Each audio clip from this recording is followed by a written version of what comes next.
building that structure, and hopefully someone will continue to finish. Somebody will not finish it, will continue it, and hopefully it's something that will continue to be done in perpetuity. Honorable Minister, we're right here in Lagos, Nigeria. A couple of months ago, I was in, I think, Ogun for the Ojudoba. Yeah. And also in December, we had the Dirty December, where we had people, influx of people into Lagos. The global economy is not waiting for anyone. And so it's very important that we diversify, have this across several states. As the Minister of Tourism, what exactly are you doing to ensure that, yes, we have Dirty December in Lagos, but there are other states. There's the North, there is the East. What are we doing to ensure that those places are, attracted to tourists in such a way that they can come in and buy our things, appreciate our culture? Yeah. So exactly, we're very proud of Dirty December. We're very proud of Ojude Oba. In fact, we're working to see how we can enhance that. Because even though it was a great success last year, it was sort of an organic success, right? It was a shock to people how big it was. It was big, and then it kind of multiplied. And with some intentionality of government, I think it can be even bigger. Now you see the federal government is building a world-class airport in Lagos that will be able to accommodate the visitors coming in for the future Dirty Decembers. But one of the things that Mr. President wanted us to do was to diversify. When he spoke about diversifying away from oil and making the creative economy a great success and a great growth economically for us, is also the diversification of some of this. Nigeria has so much to offer. Yeah. So what the ministry is doing something called Niger Season. Together with with Abia Sika, the National Council of Arts and Culture, is to do a Niger Season, so that every part of the year there's something happening all over, whether it's the Durbar or the Calabar Festival or something in the East. There's just so much to offer. So if we as a country are able to formalize that, then that offers the world, content and activities for people to come into Nigeria to experience different parts of Nigeria. So Niger Season, together with Dirty December and together with some other programming that we're doing in the southeast, in the south part of Nigeria, has been taken to the Federal Executive Council, whereby it will be the presidential initiative. And a lot of some of these initiatives that we're doing, we're also making a presidential initiative. So when you make it a presidential initiative, it's something that has the ability to sort of outlast governments, so that new governments come and it is something whereby we don't have to start from ground zero. And when you make it a presidential initiative, you bring in other interdependencies. Maybe the Ministry of Interior, maybe the Ministry of Aviation, Ministry of Works, so that you have access, you have the roads, you have the Ministry of Power, you have the power necessary to support part of the infrastructure, to support some of those activities. So the government is being very intentional in ensuring we deliver that Niger Season. So it's not only about, the Lagos, it's about Nigeria, and across Nigeria, and every different thing that other parts of it, the Argungu Fishing Festival, the different things that Nigeria has to offer, all from January down to December. So I know that recently we have the arena, the 4,000 capacity arena. But outside of Nigeria, we've seen our stars, our music stars, the Burna Boys, the Davidos. They've had their shows outside of Nigeria. I mean, you see a 20,000 capacity venue, but I'm not sure we have that right here in Nigeria. And that is an aspect that we need to look into. We need to tap into. When people are coming in, they feel safe, feel comfortable coming into Lagos or any part of the country. And I'm wondering, what are you doing in that regard? So the first thing on my bucket list when I became the minister of this particular ministry was to deliver an arena. And it is something that we've been working actively on with the relevant private sector partner that has already is already burst in this area from day one. Yes, we're working on the arena in Abuja, but the one in Lagos is coming. I promise you, if I don't deliver anything as a minister, that arena is the one thing I must say. And Mr. President, every time I see the president, he asks me, Hannatu, what about the arena? The arena will be delivered. It is for me, a crying shame that as a Nigerian, you have to go outside Nigeria to watch a Nigerian perform Afrobeats in an arena. It is unacceptable. And I tell you, we are working that is the one thing on my bucket list. That is the one thing I must deliver. If I don't do anything as a minister, that arena for the beautiful creatives, for these wonderful Nigerian musicians that have continued to promote Nigeria on the international stage, we must deliver that arena to them here in the heart of Lagos. That 20,000-seater arena that you spoke about will and must be delivered by the end of this administration. Under your tenure? It must be delivered by the end of this administration, whether under my tenure or not, that is for God to decide. But in this administration, that is the commitment and the vision and the mission of President Bola Ahmed Tinubu to deliver that arena. Every time he sees me, he says, Hannatu, what about the arena? So I must deliver our arenas. I want to go personal a bit, Honorable Minister. The shoes you're wearing is really heavy and a very big one. How have you been able to sustain and navigate it? How have you been able to hold it together? And where you do not feel like, doing something, what keeps you going? It's because of just the energy of Nigerians. It's because of the wonderful successes of Nigerians. It's just because I love this country to my very core. That is it. People see me and they say, oh, you're a Hausa woman. Yes, I am. My body, and I often say this, my body is of Ariwa. Mm-hmm. My head is of Southwest. My heart is of the Southeast, but my soul is of Nigeria. It is about Nigeria. It's about given the opportunity to contribute my quota. When I see young people all over this country trying and doing their best to deliver, when I see young people in this country crying because they're looking for something better, when I see young people immersing themselves in the vices that they're not supposed to because they feel as if they don't have something better to do, I feel the weight, because this is the one industry that can solve all these problems. The creative industry is the one that can absorb the successes and support of the beautiful people that have succeeded, the aspirations of the young people that are looking for something better. It is within this industry.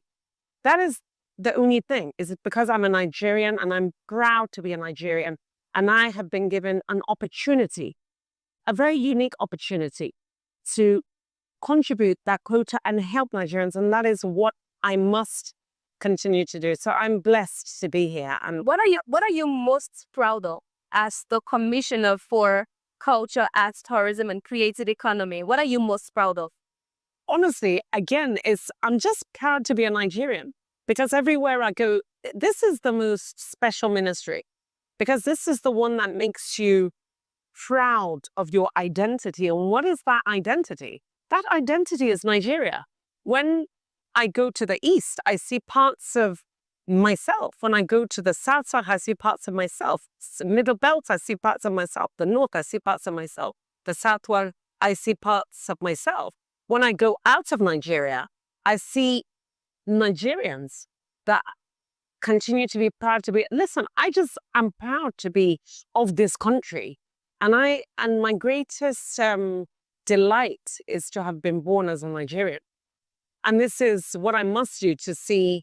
I'm just proud to be a Nigerian, whether it's a music song or whether it's just the diversity in and of itself that has a unique peculiarity to deliver in 240 different ways with these different ethnicities.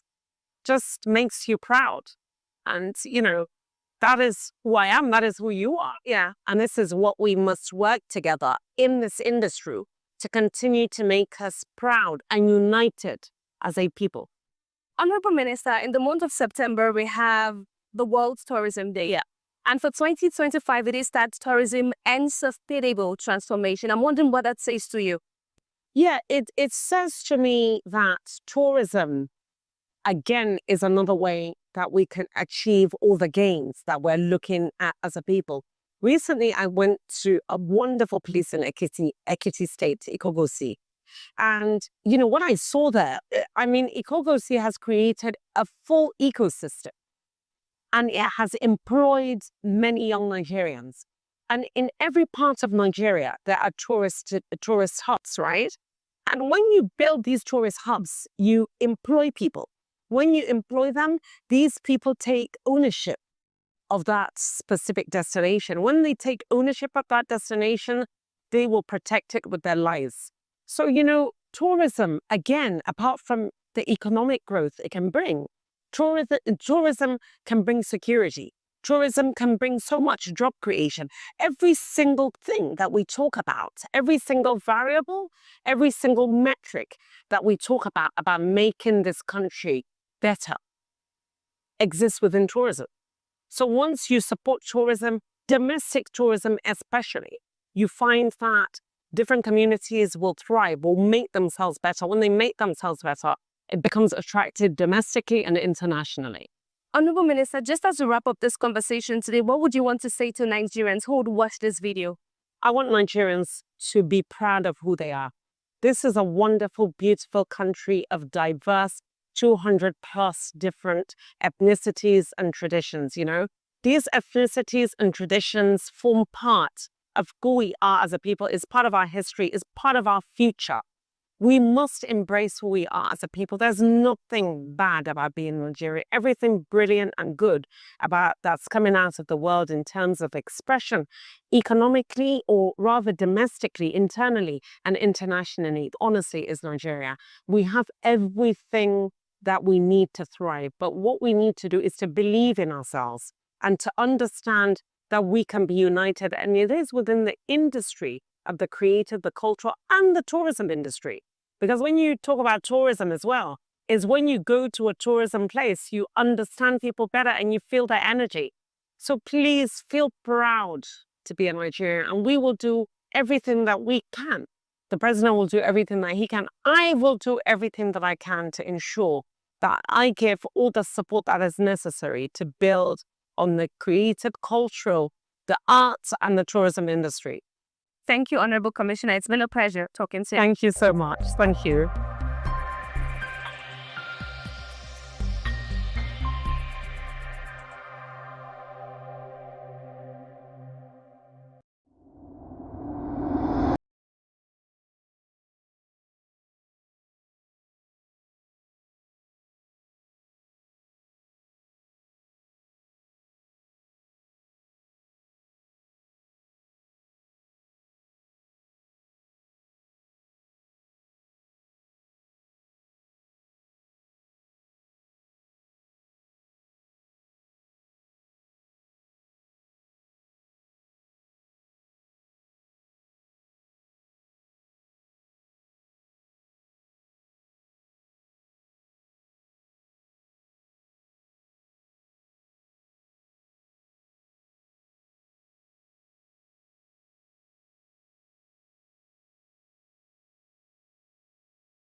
Korero, your front row seat to the most pressing issues from the corridors of power to the heart of our communities. We bring you unfiltered insight, fearless journalism, and the conversations that matter.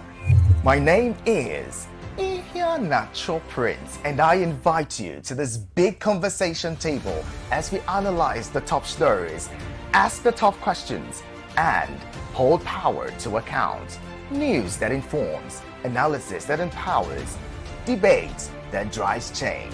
Korero, the big conversation, every weekday at 7 p.m. only on Rapid TV.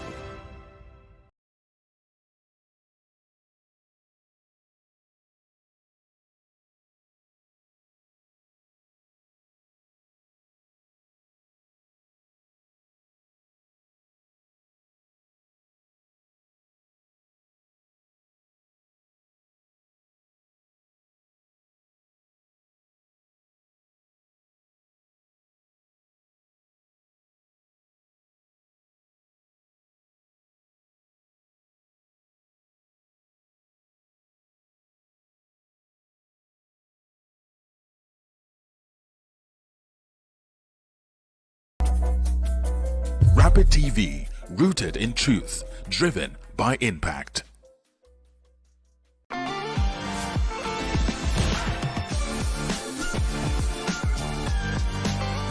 Since in my early childhood, religion has shaped conversations, at home, in school, and in the news. Sometimes it brings comfort, other times fear and division. News of violence and extremism shows that this crisis spared no one. So what happens when people no longer feel safe, and what does that mean for democracy and coexistence? Today on the 77%, we look beyond the noise to unpack religion, conflict, and what it means for Nigeria and Africa. My name is SK, and welcome to the show.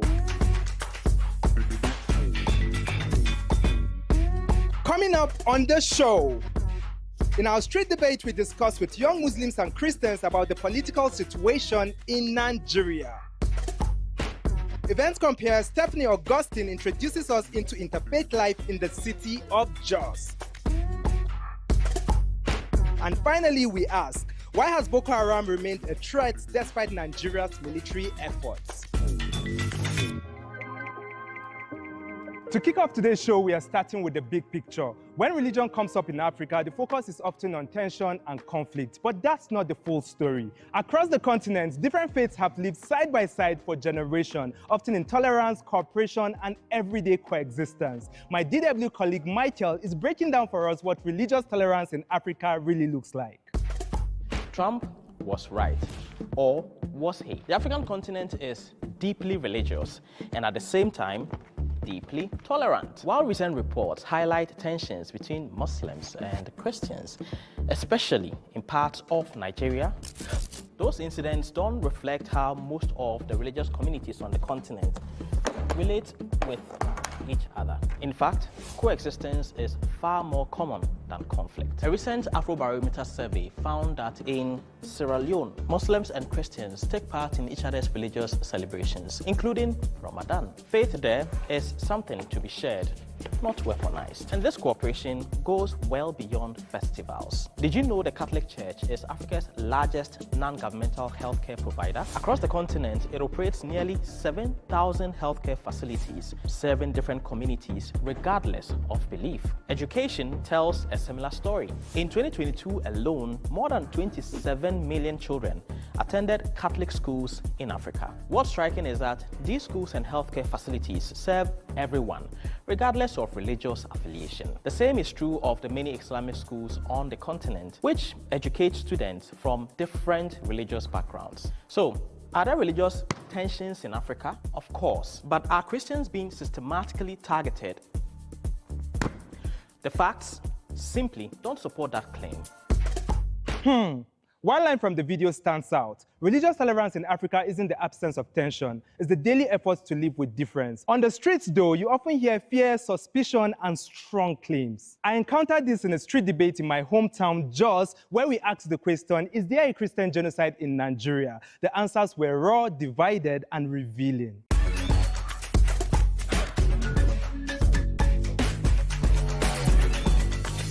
Hello, everybody. We are having a quick and easy street debate where we're asking the question, should the US intervene militarily in northern Nigeria, and if actually there's a genocide, Christian genocide in Nigeria. So I'm going to start with you, Paul. Do you think there's a Christian genocide in Nigeria? 100%. I strongly believe there is an attempted genocide and the killing of Christians in Nigeria, particularly in the northern Nigeria. I was in my village when the first attack happened in my village around 2017, 2016 or thereabouts, when our relatives and our friends were killed by the herders. Right. So I'm going to come to you, Nana. Do you actually believe there's a Christian genocide in Nigeria? No, especially from what he said. He said he's from Benue State, right? This same Benue is somewhere that when you as a Muslim, you're going there, you have to disguise to be a Christian before you can enter the state entirely. So you believe the Muslims are actually unalive too? Yes. A lot, about 5 Muslims were slaughtered without any question or like, where are you coming from?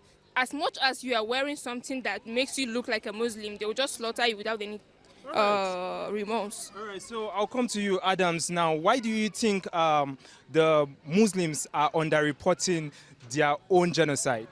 The Muslims are trying their best to report their genocide or their incidents in terms of their villages. Some of the people from their villages, they don't even have network so that they can present their incidents or what is happening in their villages. Some international media that's supposed to go deep into their villages to go and report the actual what is happening so that the world can convince and see what is happening, they are under-reporting. So you actually believe that the media is undermining and under-reporting for the Muslims. Yeah. I'll come to you.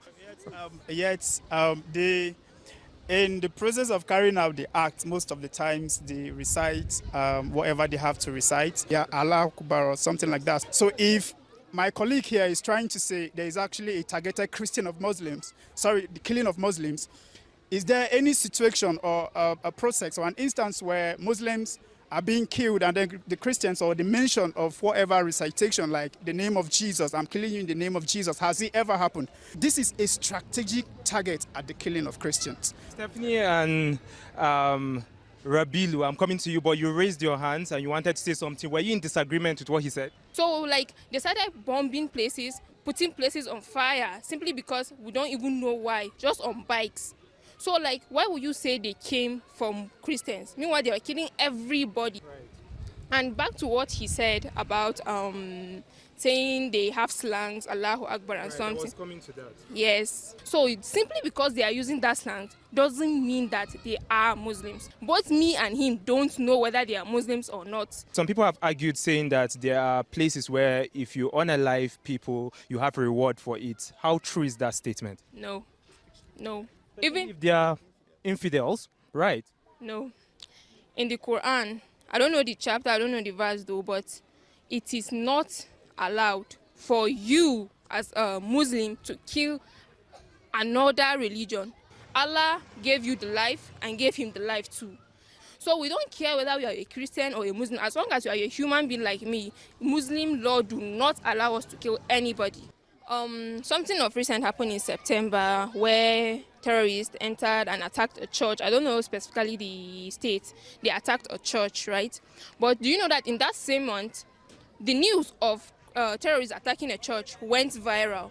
But in that same month, same thing happened in a mosque where about 7 lives were unalived. Meanwhile, about 10 were kidnapped and few were injured. And nobody said anything about that. And that happened in the same month. Right. I think we are almost rounding up with this round, but let me hear from you. I want her to correct something for me. She said there is no portion or no section of Quran that actually supports the unaliving of the infidels. So I don't know if she's familiar with the Quran, but if she's familiar, I would want her to read Quran chapter 9, verse 5, so we can just get it straight away. What does it say? She should recite it because she's a Muslim. So I argue based on fact, empirical facts. So she should read them. Right, before I come to her, you check it, but Rabilu, you have been itchy. You want to say something? Please, let's hear it. You can't just pick one portion of a statement and just say this is the facts. You need to read through.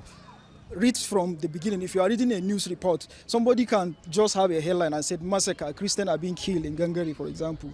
And if that's what you pick from that statement, that's what you tend to believe. But do you look at what the inside of that particular report? What is it saying? You know, not just look at one statement of that. And also going back to regarding the issue of media, I think the language barrier is an issue for us, right? Try to pick people randomly and try to communicate with them and say, hey, can you just tell me about yourself in English?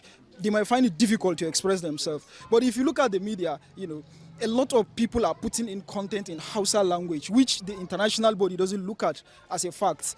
This should bring us to the last round where we ask for the solutions for this problem in Nigeria. So I'm going to start with you, Nana. I know your mouth has been itchy to say something, but what is the solution? What do you think Nigeria can actually do right now to solve its problem right now? We have to, this one is within us, the citizens. We have to stop this blame game and face reality, because we are both getting attacked, we are both getting killed, we are both getting raped in this. So I think it's just 2 solutions. One is within ourselves, and then the second one is our government showing us that yes, they are our government, they will work for us. Interesting point. So, Paul, what would you say? What would you say is your own solution? There is a need to actually initiate a peace negotiation between the victims of this attack. There are people who have been wounded. And again, enlightenment, just like she rightly said, there's a need for us to just enlighten ourselves, know how to hold the government of the day accountable, because it's our right. Well said. I'm going to come to you, Adams, now. What would you say is actually the solution for Nigeria right now? The solution for Nigeria right now about insecurity, for me, number one, let's prioritize the welfare of the armed forces in Nigeria. How much are they giving them salary? Look at the way how they are struggling for their lives and their families. Yeah. Well said. And I'm going to ask you, what do you think is the solution right now? What mentioned actually in terms of taking care of the victims of this problem. So I think for me is holding the government accountable, as well as others mentioned. Like, I hear you, but now you said something, holding the government accountable, and I'm curious, how can we hold them accountable? we can hold them accountable by calling them out through a proper channel like media. This is what is happening in my community, and I want this thing to stop. And when I vote you out, what can you do for me? You know. And lastly, I'll ask Stephanie, don't you think Nigerians have been actually holding the government accountable all these years? Well, yes, I do feel some Nigerians have been holding the government accountable. So but how would you want us to hold Nigerians, the politicians now, or the government accountable right now? Well, I feel that they should keep on creating awareness about it, and then just as what has been done, like getting external forces aware of what is happening. You know, they've been calling out, you see the United States, like making the world know about it. Thank you very much. This was really a very heated debate. Sadly, it has come to an end, but this conversation has not ended because you people online have a lot to say. You can join us on our social media platforms as displayed to you on the screen. My name remains SK until I come your way next time. See ya!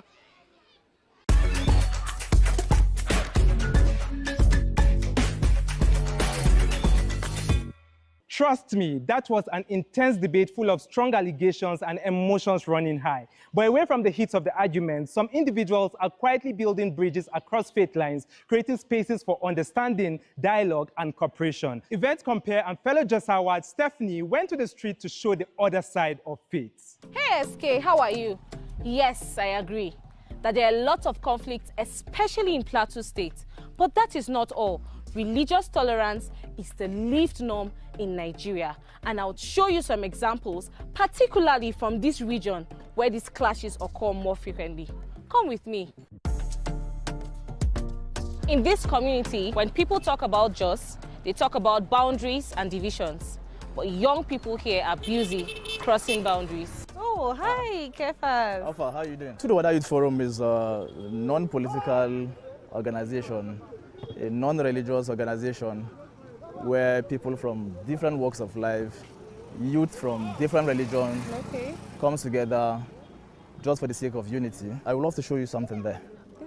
This junction has been the more like the demarcation. The whole of this place are the Muslims, and then the whole of this place from here downward are the Christian residential areas. So before now, a Christian is not permitted to pass through this place because of the crisis that we experienced prior to now. Modernization Youth Forum was birthed immediately after the crisis. We saw the need to be united because if there is no unity, then there will be no development, there will be no progress. Because of initiatives like this that the Youth Forum is all about, we can walk freely here. That shows that peace has come to Jos.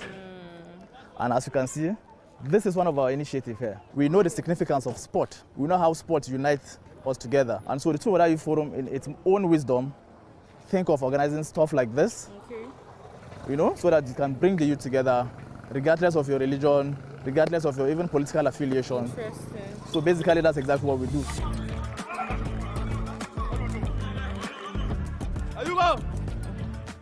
Hello, good morning. Good morning. Yes. How has, playing on the team changed your perspective about each other off the pitch? I don't allow that to interfere with my relationship with the people I do play with in the football field, irrespective of their religion. Even outside the field, we are friends. I respect their religion. Likewise, they respect my religion whenever we play. We've made that very clear. All right, what about you? Most of us, we live together. We even help each other. If somebody like he have something that happened to him, we visit his house, we sit together. If it is marriage, we go for a condolence. All this, we are living in peace in Tudunwada here. To be practical, I want to show you the Muslim community where prior to now, as a Christian, I won't even dare to cross this line. I show you that this is demarcation before now. I want to practically show you that, hey, there's peace. And I can confidently walk to the Muslim community. Sandy? Kasa ya peace ne? Ya ne? Na ce wai nan ko sunan ba kama daidai bane? Jibrin. Ya haufa. Na manta ya gajiya. Lafiya kalau. Ya kokari. Na kwana ma. This is one of my friends. He's a Muslim and then I'm a Christian. You see now we basically we're together. We're cool now. Shugaba. Assalamu alaikum. Ya gajiya. Dan baba ya. Na rin yankin ne wannan? Sannu ku. Assalamu alaikum. Ya gajiya sa. Sannu fa. Sannu fa. So these are our people. I'm Muslim, I'm a Christian, but then we are still living in peace. So SK, just as you can see, we're all living together. There's peace in this plateau of Jos, Tudunwada Plateau State. And for the sake of emphasis, I told you earlier that before now, prior to now, I can't even imagine doing this. The whole of this street, I cannot even pass prior to now. But now, you see what's happening. So we are living in peace, basically.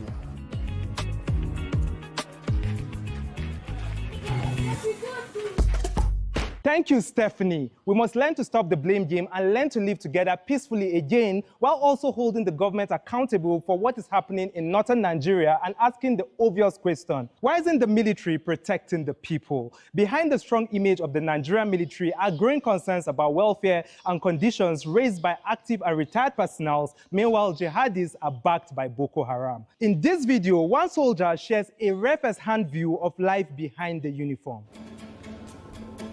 This footage was sent to DW News by a Nigerian soldier showing the living conditions of his unit on the front lines. He has been fighting in the country's northeast for 4 years, the epicenter of Nigeria's insecurity. We won't mention his real name and location. His real voice will also not be used to protect him from getting punished like others he says shared similar clips online in the past. We will call him Soldier X. This is the place where soldiers are living. We face challenges during rainy season because of the leaky roof. We put tarpaulin up here, but it doesn't help much. So when rain falls, water pours in. Soldier X says those serving on the front lines face many challenges besides poor living conditions. Nigeria has less than 300,000 active personnel in the military, serving a country of 200 million. For years, Nigerian soldiers deployed to the northeast have posted videos like this online, complaining about food, inadequate weapons and meager support, making their work all the more difficult and dangerous.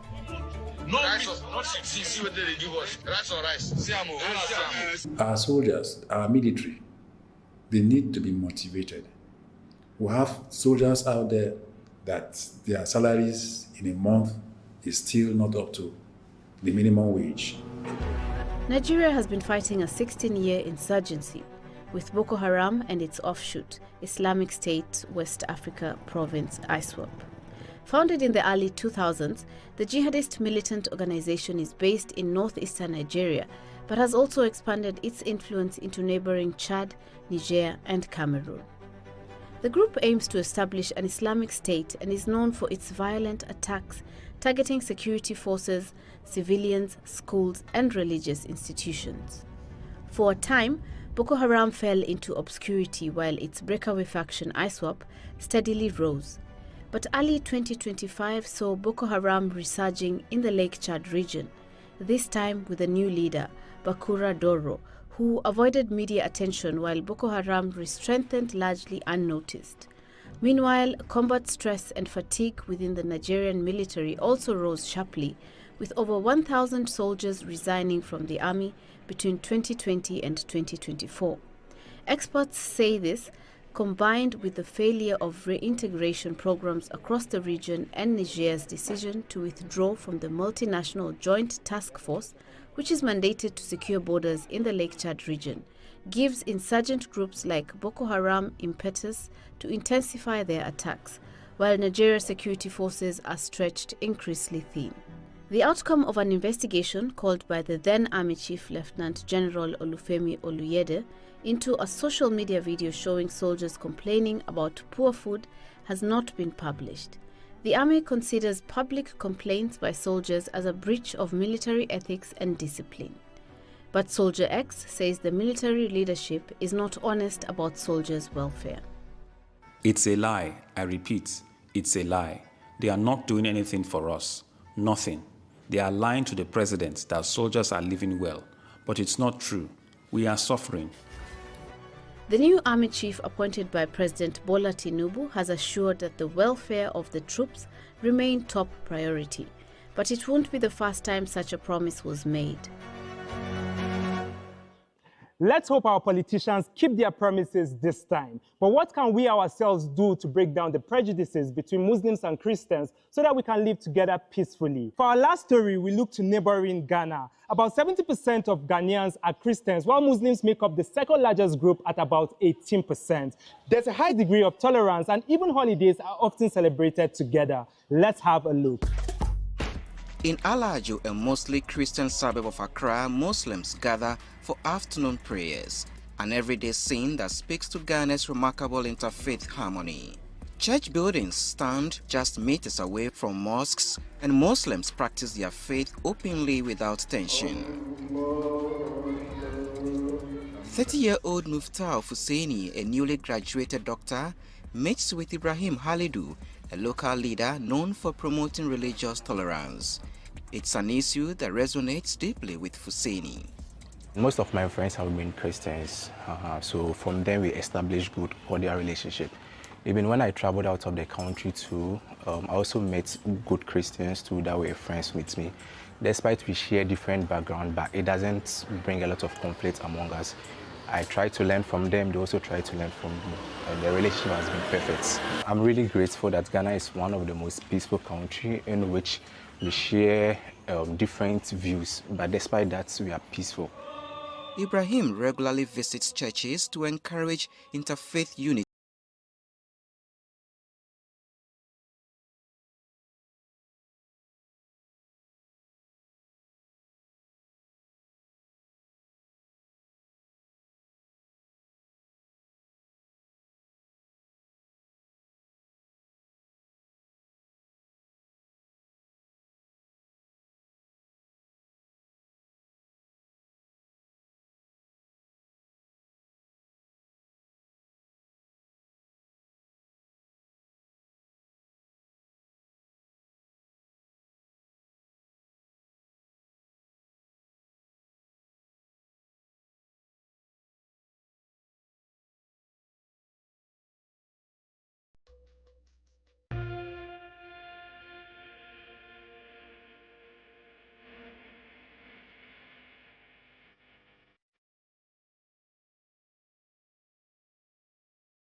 Our dear mommy, 1 year has passed since you were called home to glory. Your transition left a void that no one else can fill, but we find solace in the beautiful memories you left behind. We miss the warmth of your loving embrace. Though your voice, so loved, is hushed in deep sleep, your light shines on in our souls, and your memory remains etched in our hearts. We take comfort in knowing you are resting in the bosom of the Almighty, free from the cares of this world watching over us. Rest in eternal peace, Norma, till we meet at the feet of Jesus. Signed, Dr. Ken Ukeago, Honorable National Commissioner, INEC, for the entire family. My name is Ima Ehumadu, aka La Vista. My name is DK, aka Mama Chinedu. Keep watching Rapid TV. You are watching Rapid TV. Shout out to Rapid TV. Hey, Rapid TV, Karigo. The biggest, the finest, the only Rapid TV. Rapid TV. Yes, keep watching. Don't go nowhere. Don't touch that dial. Keep watching Rapid TV. This is me giving a rapid response to Rapid TV.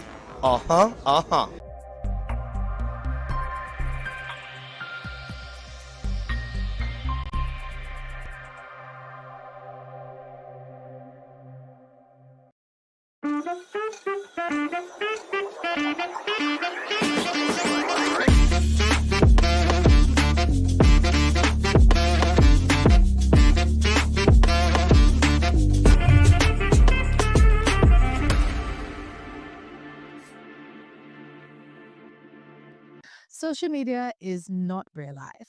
Welcome to Notes on Mental Health. My name is Expensive Lucas. I'm a mental health advocate and the CEO of Gary Lucas Foundation, a non-profit dedicated to transforming mental health care in Nigeria. Let me ask you a question. Have you been scrolling through social media of late? You've been seeing all the glamour, the extravagance, and suddenly you've been comparing your life to theirs. Your life is suddenly not where it's supposed to be. You see the perfect bodies, perfect careers, perfect relationships, perfect businesses, perfect everything, and your life pales in comparison. Let me be the one to say it clearly to you today. Social media is not real life. They don't show you the insecurities. They don't show you the nights where they cry themselves to sleep. They don't show you the stress. They don't show you the fights, the anxiousness, the panic, the mayhem, the chaos. They don't show you all of these negative things. And suddenly, your life, your beautiful and normal life, is a bad thing when you're comparing yourself to their own perfection. Social media is not real life. Just a gentle reminder to you. Your journey is valid. Everything you do is valid. Even if it's not, shared on by 1,000 likes and 1,000 retweets, it is valid. You're probably living the life that you dreamed of years back. This is a life that is better than you think. So always remember this.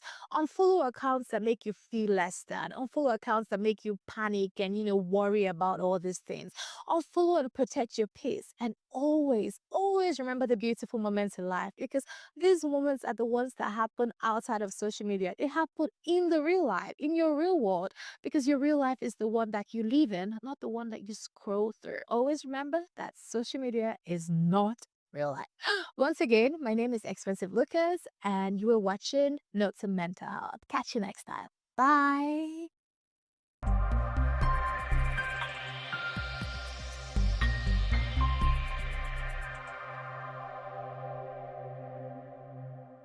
My name is Ima Ehumadu, aka La Vista. My name is DK, aka Mama Chinedu. Keep watching Rapid TV. You are watching Rapid TV. Shout out to Rapid TV.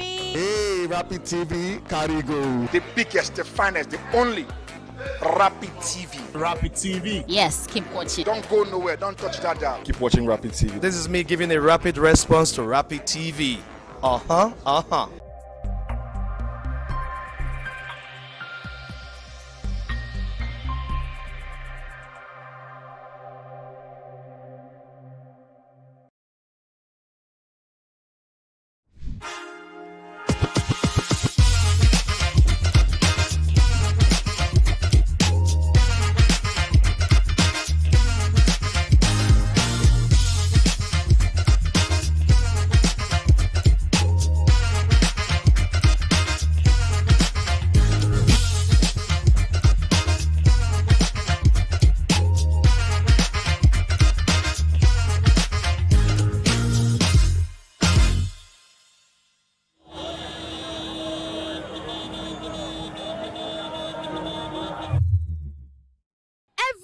Day, Nigeria faces a growing crisis of sexual violence, yet some perpetrators go unpunished. Today we are on the street of Lagos to ask, with the increase in rape cases, are Nigerians truly safe? I'm Faith Oyewole, and this is Rapid on the Streets.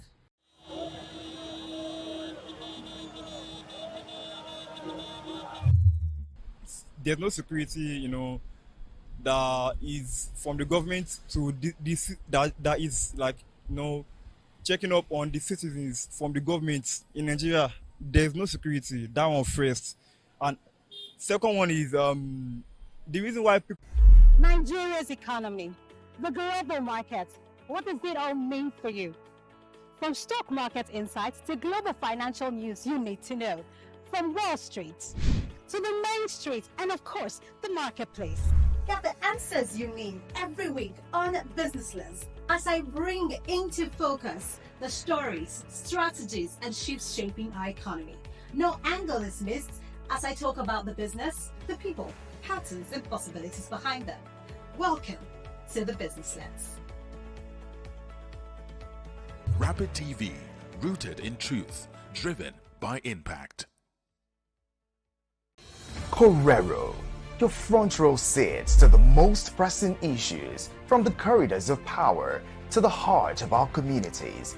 We bring you unfiltered insight, fearless journalism, and the conversations that matter. And I invite you to this big conversation table as we analyze the top stories, ask the tough questions, and hold power to account. News that informs, analysis that empowers, debate.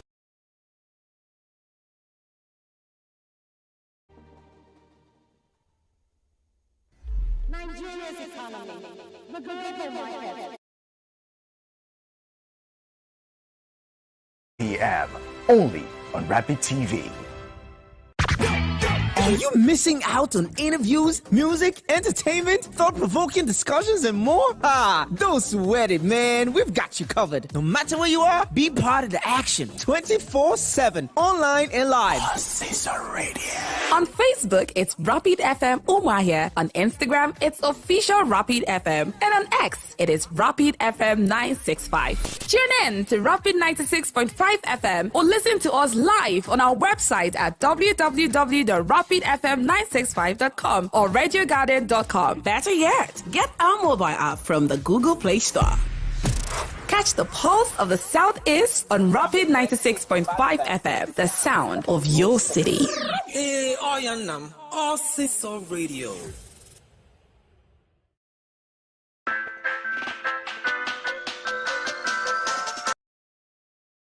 106.5 FM or listen to us live on our website at www.rapidfm965.com or radiogarden. Nigeria's economy, the global market. What does it all mean for you? From stock market insights to global financial news you need to know. From Wall Street to the main street and of course the marketplace. Get the answers you need every week on Business Lens as I bring into focus the stories, strategies, and shifts shaping our economy. No angle is missed as I talk about the business, the people, patterns, and possibilities behind them. Welcome to the Business Lens. Rapid TV, rooted in truth, driven by impact.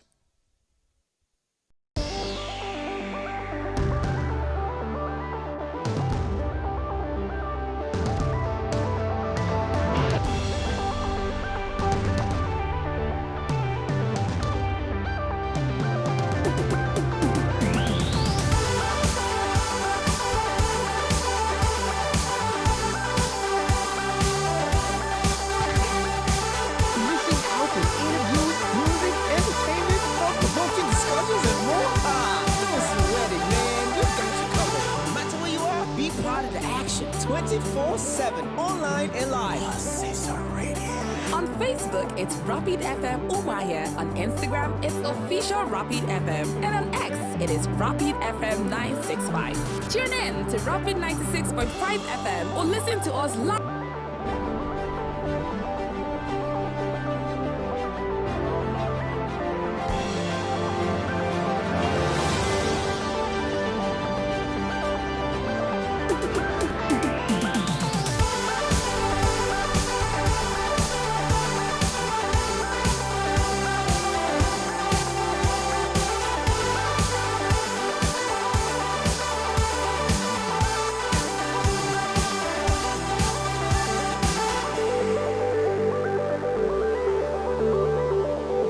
A very good evening to you. Welcome to Korero, the platform where we help you unpack national issues. My name is Godwin Sunday. States are often called the engines of national development, but how well are they really performing? Abia State, with its mixed of industrial activities, commerce, and agriculture, presents a fascinating case study that will from infrastructural projects to business incentives. The state has made efforts to stimulate growth, yet challenges remain in fully unlocking its economic potential. Key questions arise: affordable effectively supporting local businesses and creating jobs? How is the state managing resources to ensure sustainable growth? And what lessons can be drawn from broader subnational economic development in Nigeria? Well, tonight on Korero, we will examine Abia State's economy, reviewing the successes, identifying the gaps, and evaluating policies aimed at driving change even in Abia State. Well, we'll take a short break right now. When we return now, we will be joined by our first guest who will be helping us unpack all of these issues immediately after this break. Please go nowhere.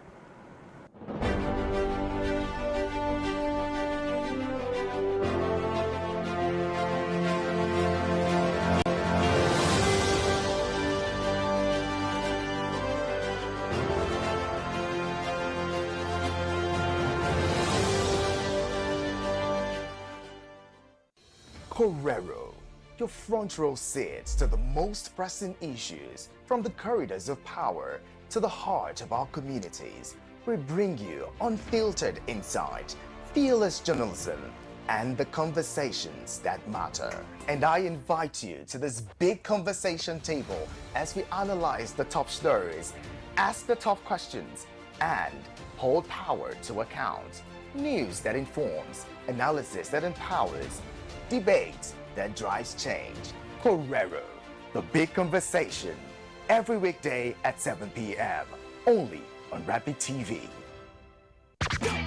Are you missing out on interviews, music, entertainment, thought-provoking discussions, and more? Don't sweat it, man. We've got you covered. No matter where you are, be part of the action 24/7, online and live. On Facebook, it's Rapid FM Umahia. On Instagram, it's official Rapid FM. And on X, it is Rapid FM 965. Tune in to Rapid 96.5 FM or listen to us live on our website at www.rapidfm965.com or radiogarden.com. Better yet, get our mobile app from the Google Play Store. Catch the pulse of the Southeast on Rapid 96.5 FM, the sound of your city. Hey, Oyanam, All Radio. From the heart of Africa, where dreams are born and passion is boundless, a new wave of talent rises. In La Liga, these extraordinary athletes are not just playing the game, they're transforming it.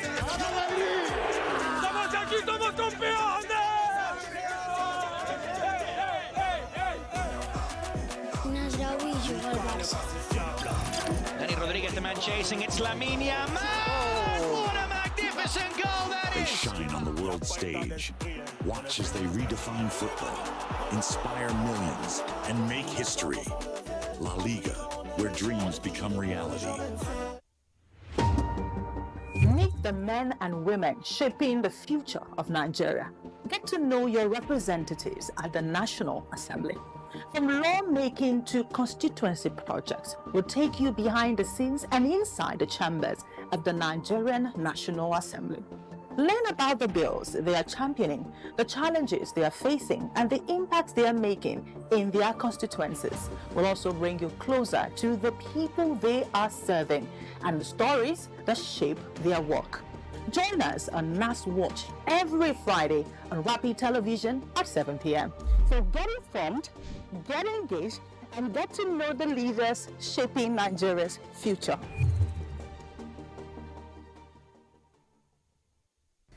Nigeria's economy, the global markets, what does it all mean for you? From stock market insights to global financial news you need to know. From Wall Street to the main street and of course, the marketplace. Get the answers you need every week on Business Lens as I bring into focus the stories, strategies, and shifts shaping our economy.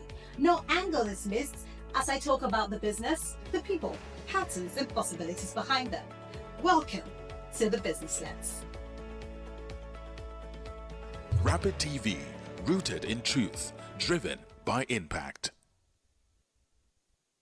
Korero, your front row seat to the most pressing issues, from the corridors of power to the heart of our communities. We bring you unfiltered insight, fearless journalism, and the conversations that matter. And I invite you to this big conversation table as we analyze the top stories, ask the tough questions, and hold power to account.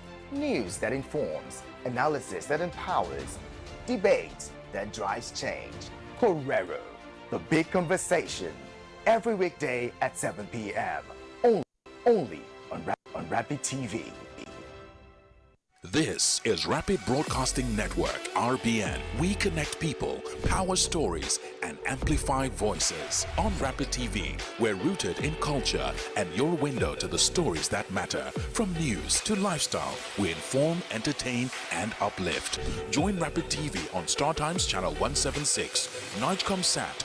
On Rapid FM, we speak your language, from the soulful airwaves of Umuahia to the vibrant culture of Port Harcourt and beyond.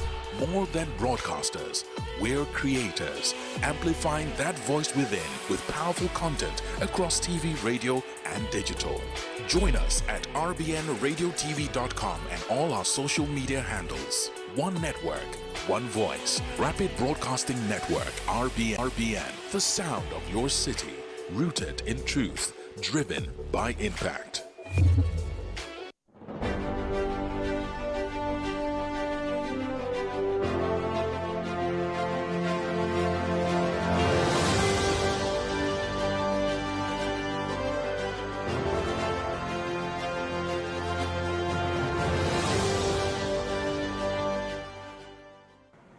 You're welcome back. Again, Abia State is on the spotlight, and I'm being joined tonight in the person of Eki Ako, who is a public affairs analyst. But before we even get in this conversation, let's even take a look at this video that has placed Abia State on the spotlight so far. Then we'll now dive into the conversation. Let's take a look at this video. You've not said anything. Do you live in Abia? Okay, so if you live in Umuahia, you are the one that will provide data. The road you use, is it bad? Do your children pay school fees? Okay, but you see children that don't pay school fees, right? So the point is that this media chat is a serious media chat. So we are not here to massage your position.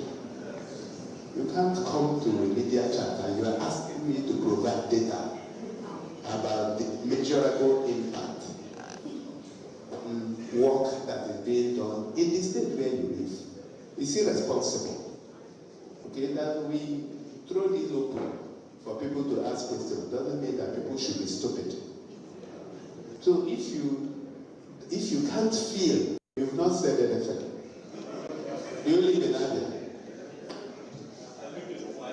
Okay, so if you live in Umuahia, you are the one that will provide data. The road you use, is it bad? Do your children pay school fees? Okay, but you see children that don't pay school fees, right? So the point is that this media chat is a serious media chat. So we are not here to massage your position. You can't come to a media chat and you are asking me to provide data about the measurable impact work that is being done in the state where you live. It's irresponsible. Okay, that we throw this open for people to ask questions doesn't mean that people should be stupid. So if you can't feel what is happening in the state where you live, then I'm sorry, I can't help you. When you come for my media chat, you must be prepared. If you don't have any questions, then you don't. Raise your hand.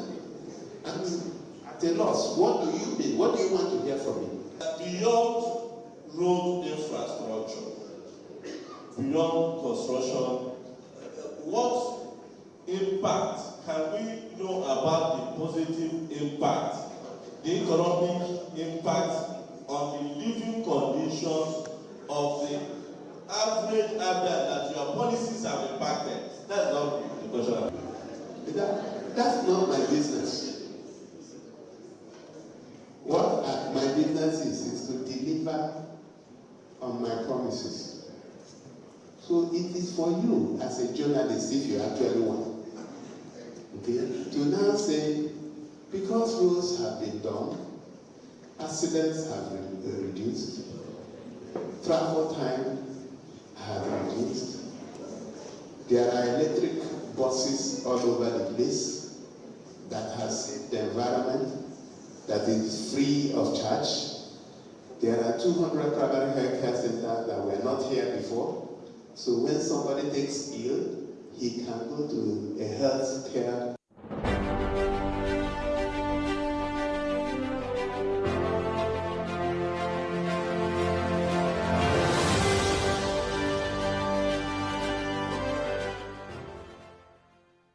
Oh, you're welcome back. Well, I've been joined by A.K. Oako, who is a public affairs analyst. A.K., it's so good to have you join me on Korero. Good evening. Very well so far, and you? Yeah, I'm all right. It's just that it's a bit cold here in Scotland. Well, interesting. I wish we can say the same thing also for Nigeria, but it's okay. But then, okay, let's even dive into the conversation so far. How will you assess the current economic health of Abia State as it stands right now?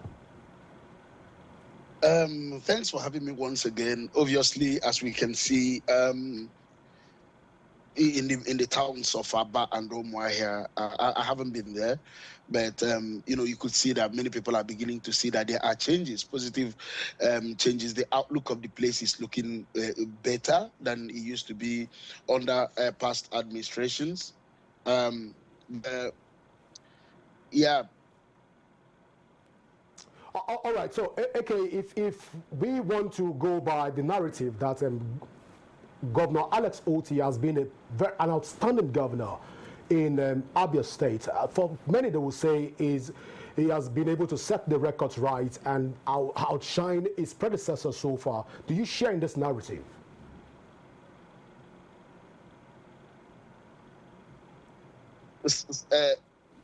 Yeah, okay, if you can hear me, I'm trying to find out from you right now. Yeah, please. Yeah, come again. Yeah, Can you come with that question again? For many, they say that Governor Alex Otti has been a phenomenal governor in the state.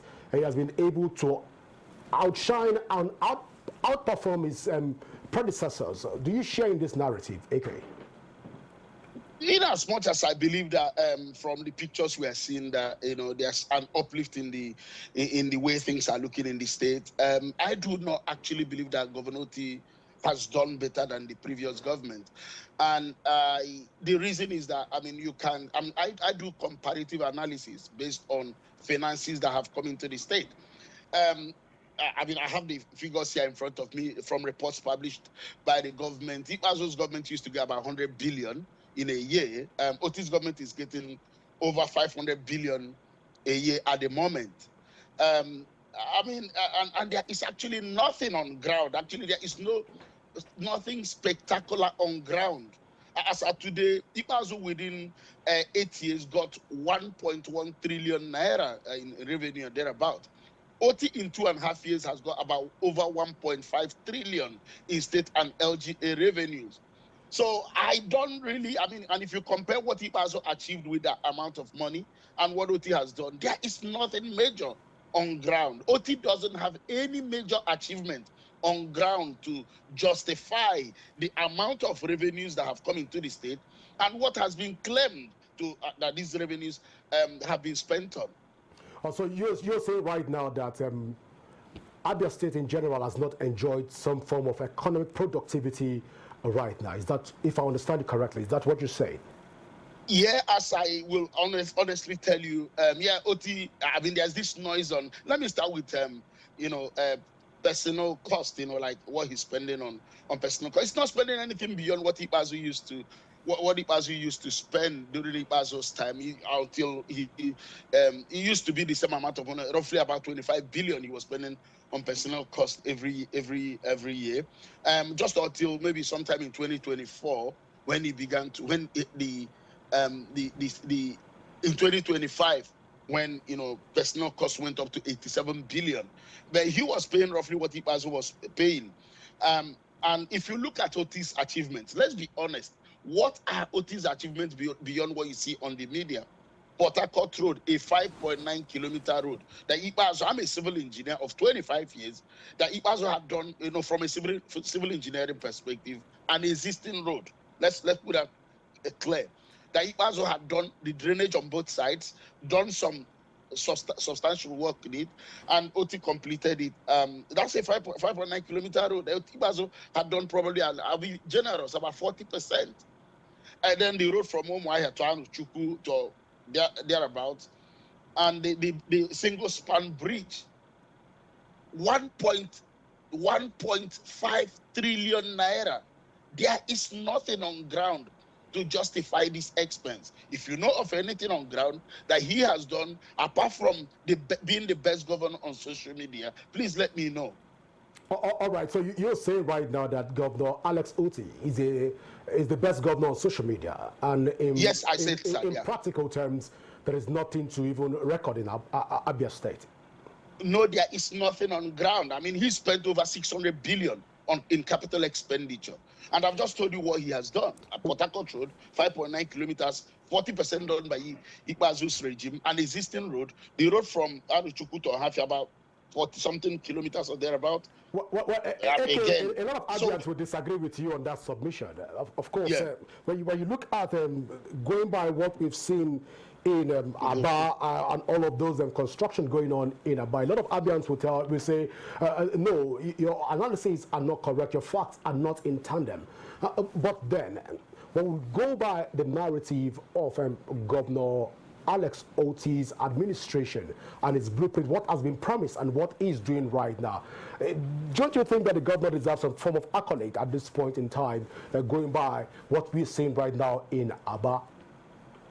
I will go back to when I started. I said, yeah, there's visible improvement in the built environment. In Abia, Oti has not constructed any road. Let's forget about, he hasn't done anything in construction. Yes, he's claimed over 200 billion or thereabout. Let me give you the right figure. I like being factual in what he has spent in construction. I have the data here in front of me. Construction of roads. Where is it? Construction of roads. If you can just give me a second. In construction of roads, he has claimed over 200 billion in construction of roads. He has done no major construction project. What he is doing is rehabilitation. He has spent about 58 billion, or about 60 billion in rehabilitation, and about 17 million in maintenance. So he hasn't really done any construction of roads in Abia State. But he hasn't done. In terms of his project, his capital project, when we look at it generally, it has tended to boost the state in terms of its IGR. Or you don't think so? No, there is no improvement in the IGR. What he did is clever. He stopped like Abia State University and other places, other institutions that used to collect revenue on their own. He's now collecting these revenues, but the state government now has this single treasury. I'm going to take you back before I go back to this, please. I like, this is a very important thing that we want to see. Look, Governor Oti has spent over 600 billion on capital projects. And as I speak to you, there is no major capital project that has gone on in this state. Let's be honest. The only thing that is a capital project, the key ones are the finishing of Port Harcourt Road, a township road, Trongbi Road, 5.9 kilometers, or call it 6 kilometers, the road from Umuahia to Abereba, Then the single span bridge, not more than 5 billion. Then the car park is doing at Abba. I don't see any other major project. Reasphalting existing roads is something about 200-300 million.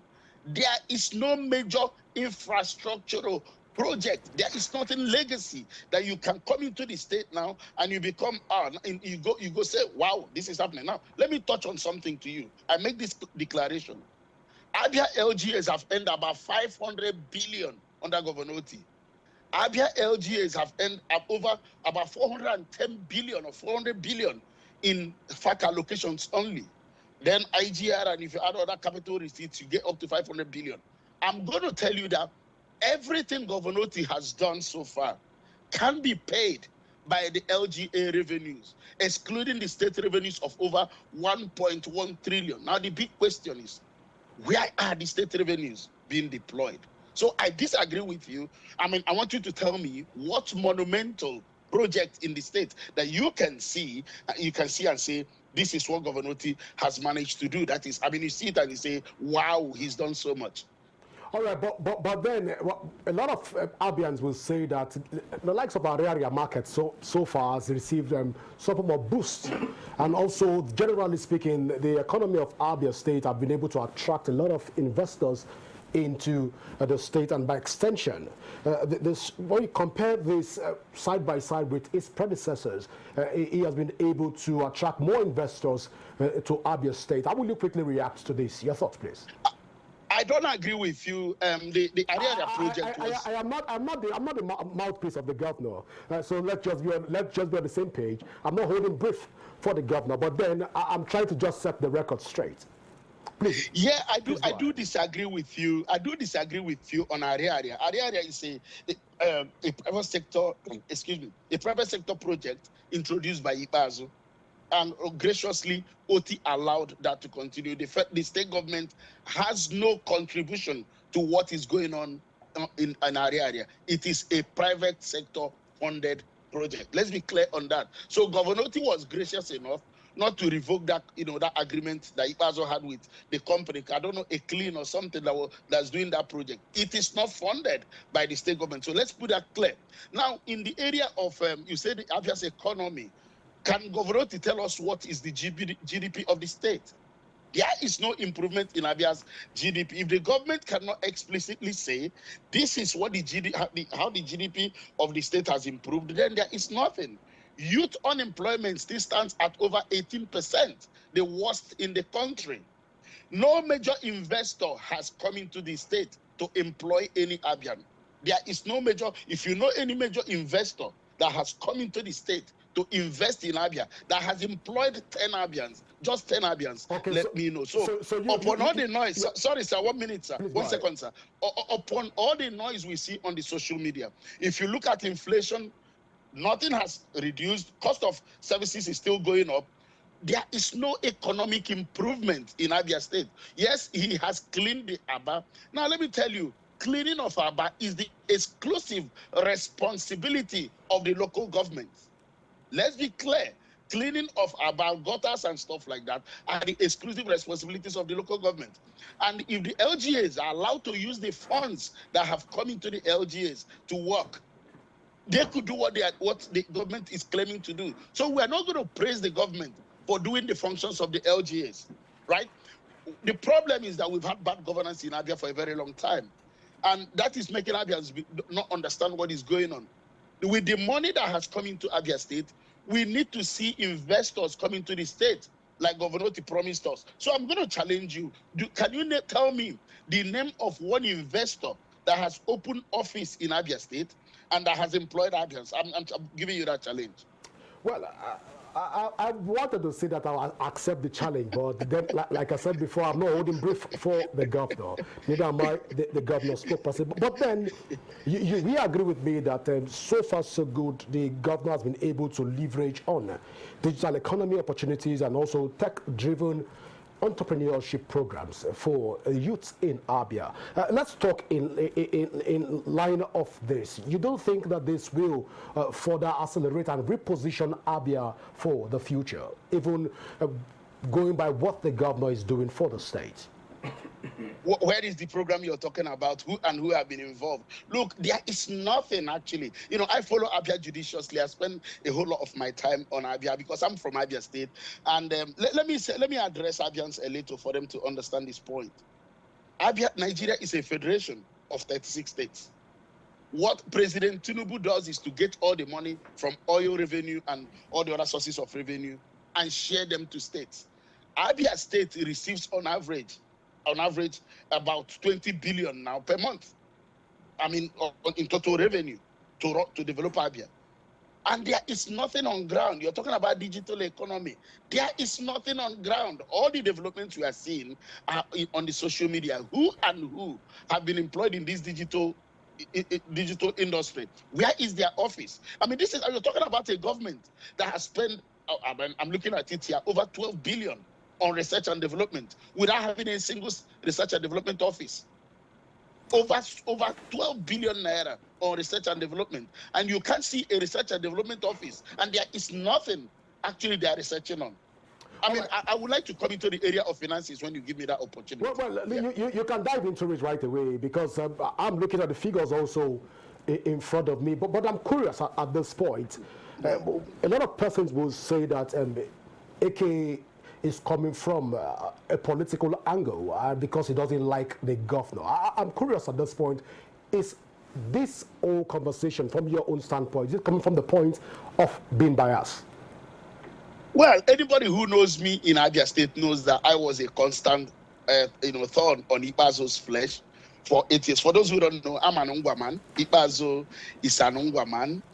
I fought Ikpeazu, my own kinsman, for 8 good years. Oti, my kinsman as well, according to what we are told. Also, is now the governor. I fought Ikpeazu for 8 good years. Every data you've seen on governance in Abia State, anywhere came from me. I started releasing financial data on Abia State under Ikpeazu. So I am not for EOT or Ikpeazu. I am for Abians. So you cannot accuse me of that because for 8 years under Ikpeazu, I held Ikpeazu accountable. And I'm going to just say that I haven't done to OT a quarter of what I did to Ikpeazu. Ikpeazu's regime, I held them accountable.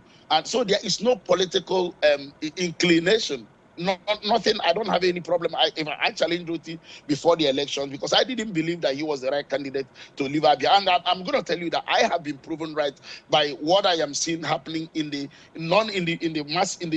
massive nature of non-existent projects in the state that Abia's funds have been paid for right from 2023.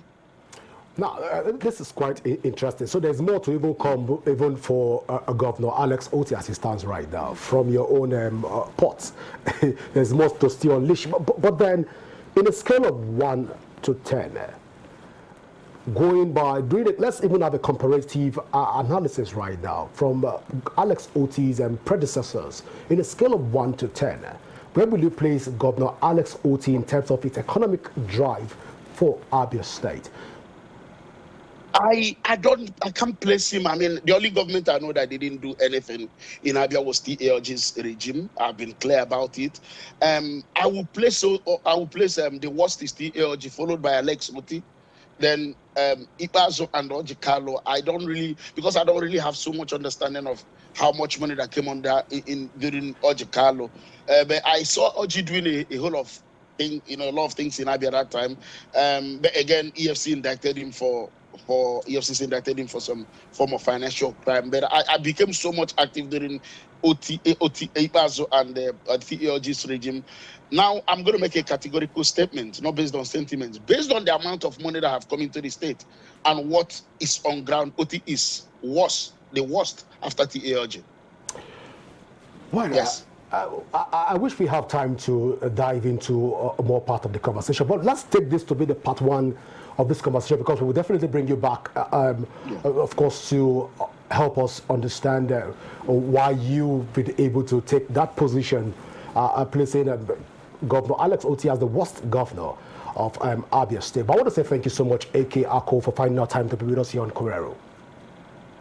Yeah, thank you so much. I just want to if I can just say something before I go on that statement. I'm looking at the amount of money, 1.6 trillion, and I mean, people can say there's inflation, but inflation happens when you do projects. But what we're seeing in Abia State, like I've kept on exposing, you've spent about 100 billion on building public schools since 2023. There is no public school anywhere. We spent about over almost 40 billion on building hospitals. There are no hospitals anywhere. You've spent I mean, it's uncountable. Over 40 billion in building office buildings. We can't see them anywhere in Abia, and so many of them. So I don't see that's what the basis. I just wanted this to be captured. Yeah, I just wanted it to be captured. Let's hold your thoughts, because I understand that a member from the governor's team is also following, and of course he will leave his thoughts about some of the performance. We will definitely continue this conversation. That's why I said let's take this to be the part one, and let's get the governor's spokesperson to also react to some of the things that you've said, that the governor is the worst governor in Abia State, taking you by your word. But again, thank you so much, AK. Yeah, thank you so much. I appreciate you. I will take a short break right now. When we return, we will dive into other pressing national issues. Please stay with us.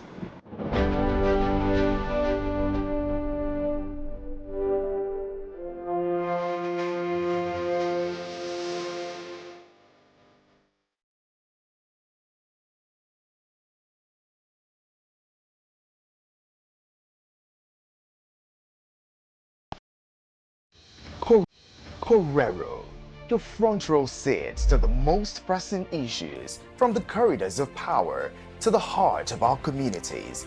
We bring you unfiltered insight, fearless journalism, and the conversations that matter. And I invite you to this big conversation table as we analyze the top stories, ask the tough questions, and hold power to account.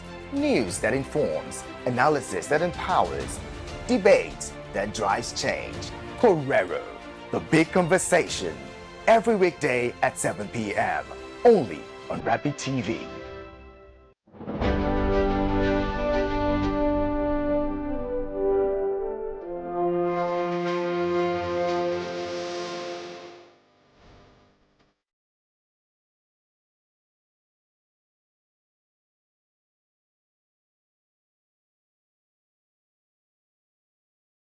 Welcome back.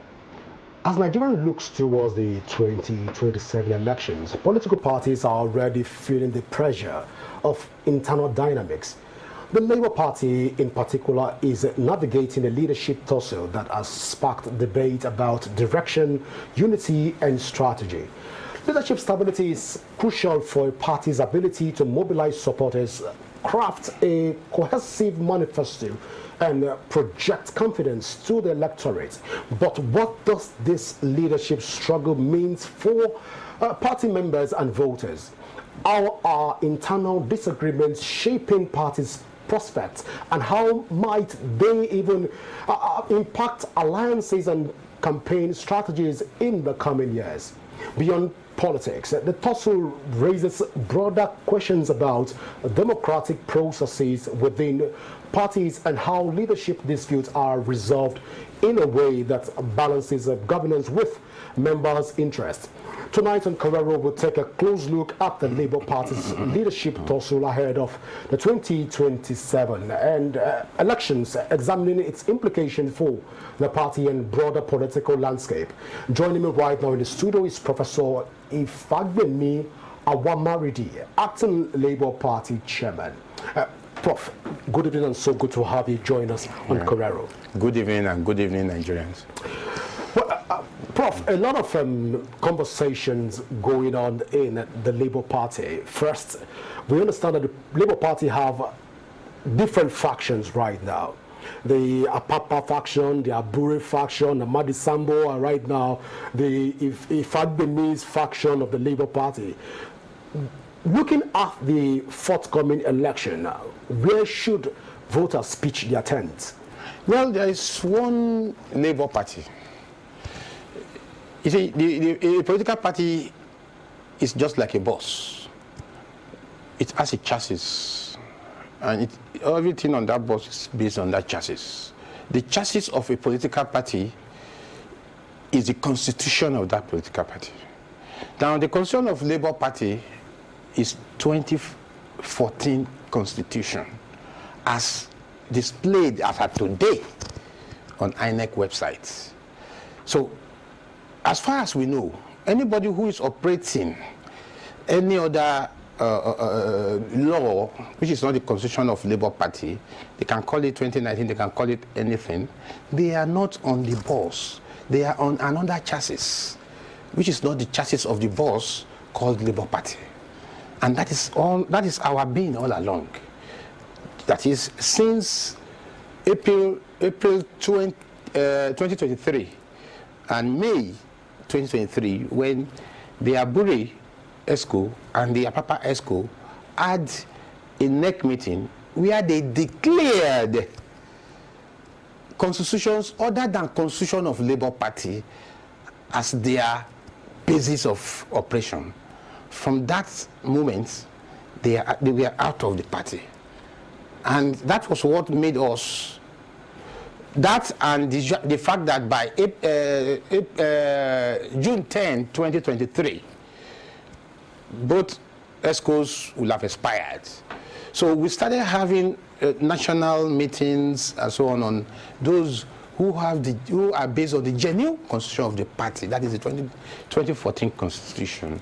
We had a series of meetings. We had the meeting of May 7 and so on, which culminated in the NEC meeting. We called it NEC meeting of necessity, NEC-N, NEC meeting of June 8, in which a lot of resolutions were made. The 2014 constitution was confirmed as the party's constitution, and elections were made to beat the 10th of June deadline, when all the ESCOs will have expired. So that was where the new ESCO, which is based on 2014 constitution, was elected. And that is where I came in as acting national chairman. All right, Prof. I'm curious at this point. Yeah. You've said that Abure and Apapa faction of the Labour Party forged the Labour Party constitution. If I understand it correctly, is that what you say? No, that's not really the statement. We can say they forged a constitution, but that constitution is not the constitution of the Labour Party. They are operating with something, a law they call a constitution of Labour Party, which is not. So they forged a document that they are using as an operational document for the Labour Party. Exactly. And nobody from the Labour Party has been able to challenge that document. We have done those since 2023. That was why we had the series of meetings we had. That was why we had the series of meetings, and we informed INEC. And when INEC was sort of foot dragging, because there was a financial transaction between Abure then and INEC, which we have evidence on, which INEC wrote. We had forensic evidences on it, which we even took to EFCC, and we asked INEC, which INEC has, today INEC has not been able to answer. So because of that, INEC continued to recognize an expired ESCO. And that was why we went to court. We went to the Federal Court. We are still in the Federal Court. But today that we had that, last week we had our NWC meeting discussing the issue of the January 21 judgment of Peter Lifu, saying that somebody who is not even a member of the Labour Party, should be declared as the chairman of the party. So last week, our NWC unanimously decided that we should go and intervene and join that appeal court matter between Abure and Nenande Usman. So we are on it now, and we are joining that. Well, Prof. Our bane is the constitution of the party. Well, Prof, let's even put the record straight. The Ifagbemi faction. We are not a faction. We are the party. Okay, the party. Okay, led by the party led by Ifagbemi and based on 2014 constitution. The faction. Yes. Chairman, national acting, the chairman of the party. Yeah. have been silent for the last 2 years. We've heard about the Apapa faction. We've heard about the Namadi Usman faction. We've heard about the Aburi faction of the Labour Party.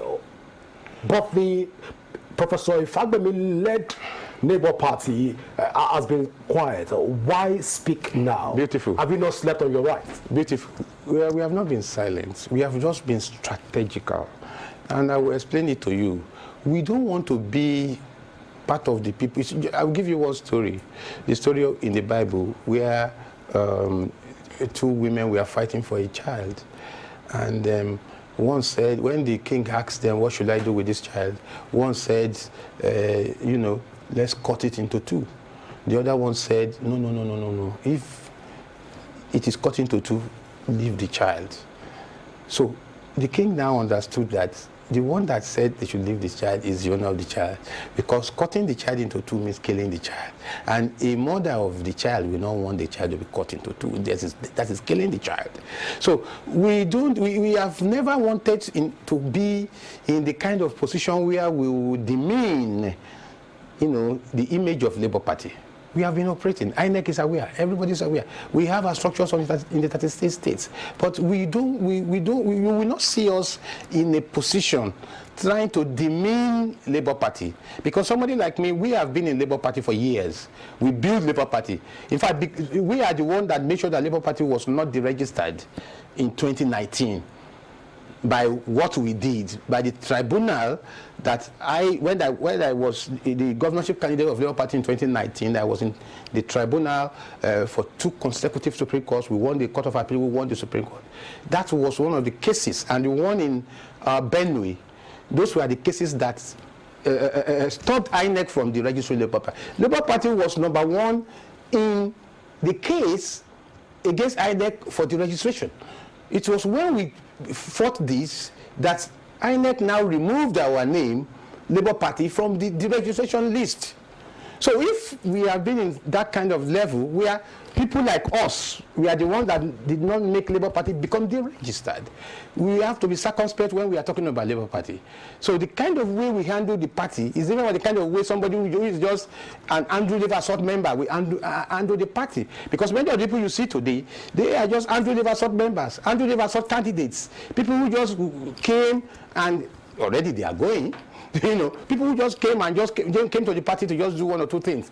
But we are core members of the party, and we cannot afford, to demarcate the party or to reduce the image of the party. We are fighting. What we are fighting for the structure of the party is that we know that at the end of the day, the truth will prevail. Just like I told you now. If anybody is watching this now, you should go on internet and check INEC website, the Labour Party Constitution, check it, and check the 2014 Constitution of Labour Party. They are the same. Now go and check the so-called Abure, Nenandi, Apapa constitutions. They are at variance with the constitution on the website of INEC. Well, Prof, it's getting interesting. Yeah. But as it stands right now, Labour Party seems to have some form of a crack because of what we are seeing right now. You've said Abure's constitution is different from what INEC. Usman is also fronting and what other person. But then, if Labour Party is to go into an election right now, do they stand a chance of winning? Yeah. You see, the house that is divided against itself. No. Yes, not divided. What is happening is that we are trying to get the core of the party in place. You see, Labour Party is a socialist-driven party. It's a leftist party. In that kind of party, the party is the core of even any candidature. It's the core of anything you do. So if you don't hold the structure of the party in the right perspective, then you have not done anything with that kind of party. Labour Party is not PDP, it's not APC. Labour Party is not a capitalist party. Labour Party is a socialist party. It's a party of the masses. So you have to hold on to the core, the structure of the party. The people that are making noise, they don't know about it. Many of them don't even know the manifesto of the party. That's what all. These are issues we have to follow. It is not 2027 issue that we have to put in front. We first of all have to put our party in place before we talk of Nigeria. You understand? So we are not emergency politicians. Somebody like me, I'm an activist in politics. So we are not so concerned or so eager to get to government. Let us get the party in place. By the time we get the party in place, then we start using the party to help the masses. Without doing that, what are you talking about 2027? What are we talking about 2027? Well, Prof, you've said you want to put the party in shape and put it in, uphold the structures of the party. But then, the Labour Party is losing momentum almost on a daily basis. A lot of people are leaving the party. And the bitter question is, which is on the lips of a lot of Nigerians, and it is the fact that is the Labour Party going to merge with the ADC in order to grab power from the center? The Labour Party is not going to merge with any party. In fact, the Labour Party is a very unique and distinct political party. It's not possible. It's just like saying that you want to mix engine oil with water. You understand? So Mama will not leave Peking will not leave Papa? No, what I mean is this. Yeah, please. What I mean is this. Please. If you look at the core, the basic manifesto, the basic essence of Labour Party, I said Labour Party is a socialist party. ADC is not a socialist party. So if you say Labour Party and ADC is working, what are they going to do together? Their wishes and aspirations are at variance. That's why I laugh at people who just jump from one party to the other. I look at them as, Andrew Liver sort principled persons. We've learned new English from you. I don't know if we had Andrew Liver sort politicians, but thank you for that clarification of Andrew Liver sort politicians. It's fair. Yeah, you understand? Yeah. So what we believe is that if you are somewhere, you stay.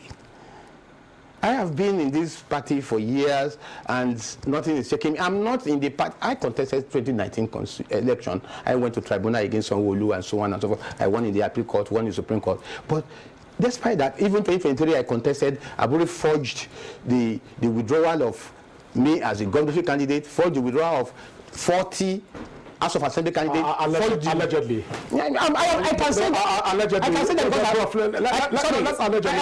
can say that because I'm the victim. So I cannot say allegedly because I was a victim. And we have the documents. It's everywhere. So, and I was the state chairman. So when I'm saying what I'm saying with authority. So when I say he formed the withdrawal of the governorship candidate in 2023, he formed the withdrawal of all the 40 House of Assembly candidates in 2023, he formed the withdrawal of all the 24 House of Rep candidates in 2023, he formed the withdrawal of all the 3 senatorial candidates in 2023. So that was why we had problem. And Lagos made Obi to lose. I will explain to you. We have 7.1 registered voters in Lagos as at that 2023 election. Already, under my leadership, we were mobilizing to register at least 4 million registered voters into Labour Party as members. We have done, I personally have spent more than 20 million on all the logistics and even software to do all that before I've already disrupted everything. So if we had 4 million registered members, our strategies, if we had that in Lagos State, if during the vote, definitely we could not have had. I was laughing when they were saying they had 500 and this and this. So if we are planning that at least we should be able to have 3 million votes in Lagos. Imagine we had 3 million votes in Lagos. What would have happened to the presidency?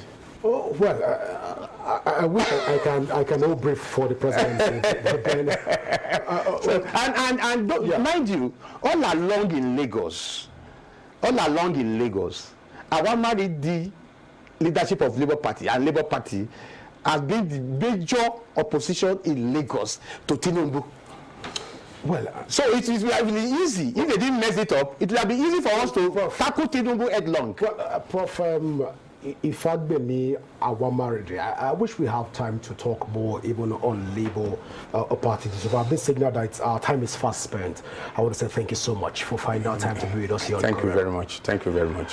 For viewers, this is how far we can go tonight on Korero. Do not forget that you can leave your thoughts and also leave a comment on our various social media handle currently showing on your screen. And you can also download the Rapid TV app from your Android and iOS devices to keep track of our broadcast. My name is Godwin Sunday.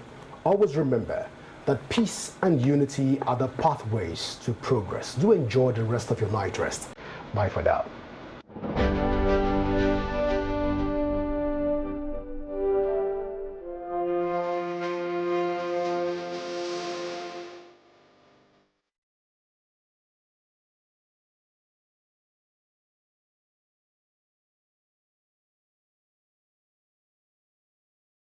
Korero, your front row seat to the most pressing issues from the corridors of power to the heart of our communities.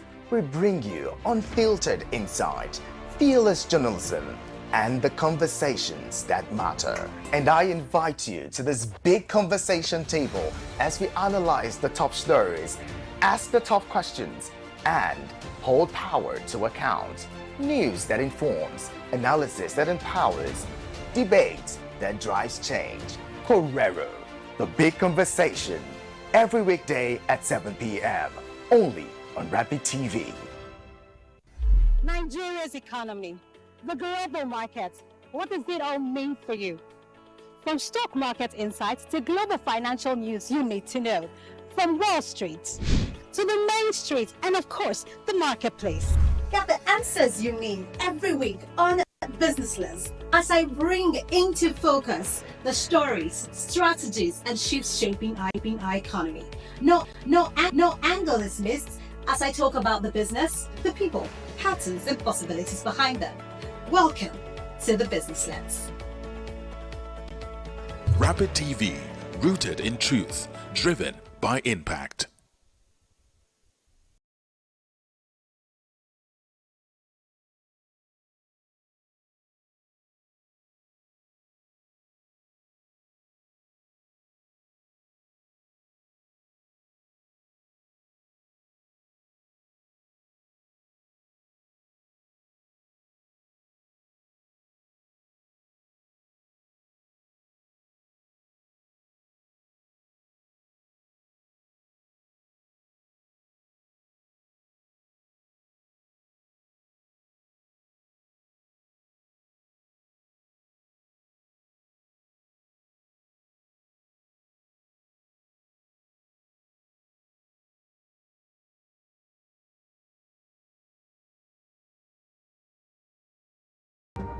Meet the men and women shaping the future of Nigeria.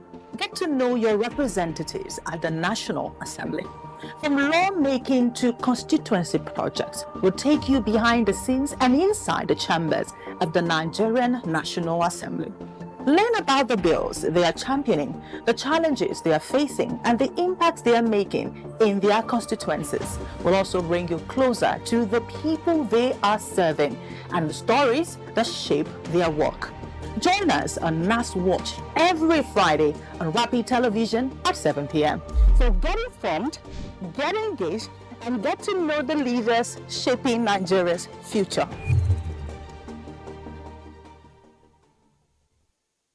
From the heart of Africa, where dreams are born and passion is boundless, a new wave of talent rises.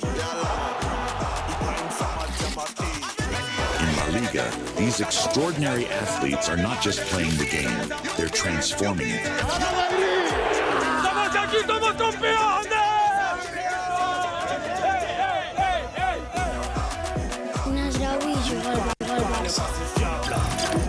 Rodriguez, the man chasing, it's Lamine Yamal! What a magnificent goal that They is! shine on the world stage. Watch as they redefine football, inspire millions, and make history. La Liga, where dreams become reality. My name is Faith Daffa Joseph. My name is Martha Alu. My name is Victor Arki. My name is Divine Alex. My name is Esther. Esther Ben. My name is Arthur James Bruce. My name is Godwin Sunday. I am Ijoma Victor. My name is Cynthia Agbo. Josephine Bitru. I bet you already know that this is Rapid Television.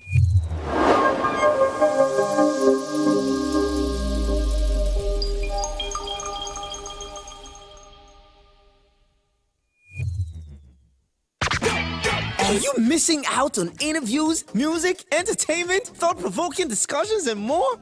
Don't sweat it, man. We've got you covered. No matter where you are, be part of the action 24/7, online and live. On Facebook, it's Rapid FM Umahia. On Instagram, it's official Rapid FM. And on X, it is Rapid FM 965. Tune in to Rapid 96.5 FM or listen to us live on our website at www.rapidfm965.com or radiogarden.com. Better yet, Get our mobile app from the Google Play Store. catch the pulse of the Southeast on Rapid 96.5 FM, the sound of your city. Hey, Oyanam, all radio.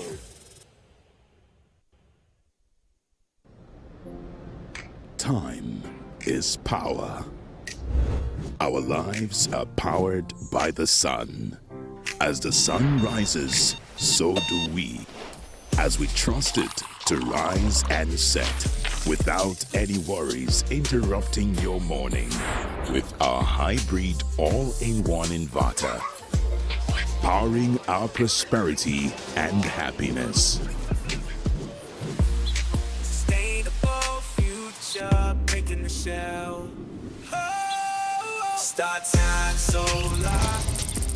But also nurture what is dear to us, powering trust and support, empowering us to do things that really matters. Start Times Solar, power your life. My name is Akio Sakido. Hey guys, this is Anto Lecky.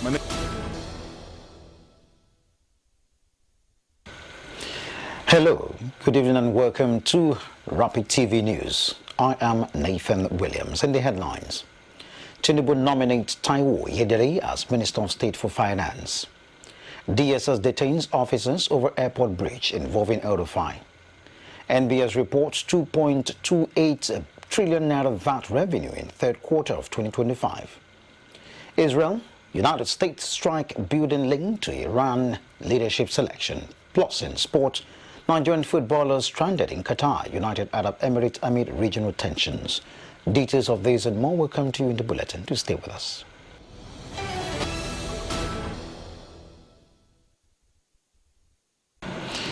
Thanks for staying with us, and now the news in details. President Bola Tinubu has nominated Taiwo Yedele as Minister of State for Finance, replacing Doris Uzoka Anite, who has now been redeployed to the Ministry of Budget and National Planning. According to presidential spokesman Bayo Onanuga, the nomination has been forwarded to the Senate for confirmation. Oyedele, who previously chaired the Presidential Committee on Fiscal Policy and Tax Reforms, is credited with leading the tax reform initiative recently signed into law by the President. Meanwhile, Oyedele brings decades of experience from PricewaterhouseCoopers, where he served as a fiscal policy partner and Africa tax leader. A professor at Babcock University and visiting scholar at the Lagos Business School, he has also undertaken executive programs at leading global institutions.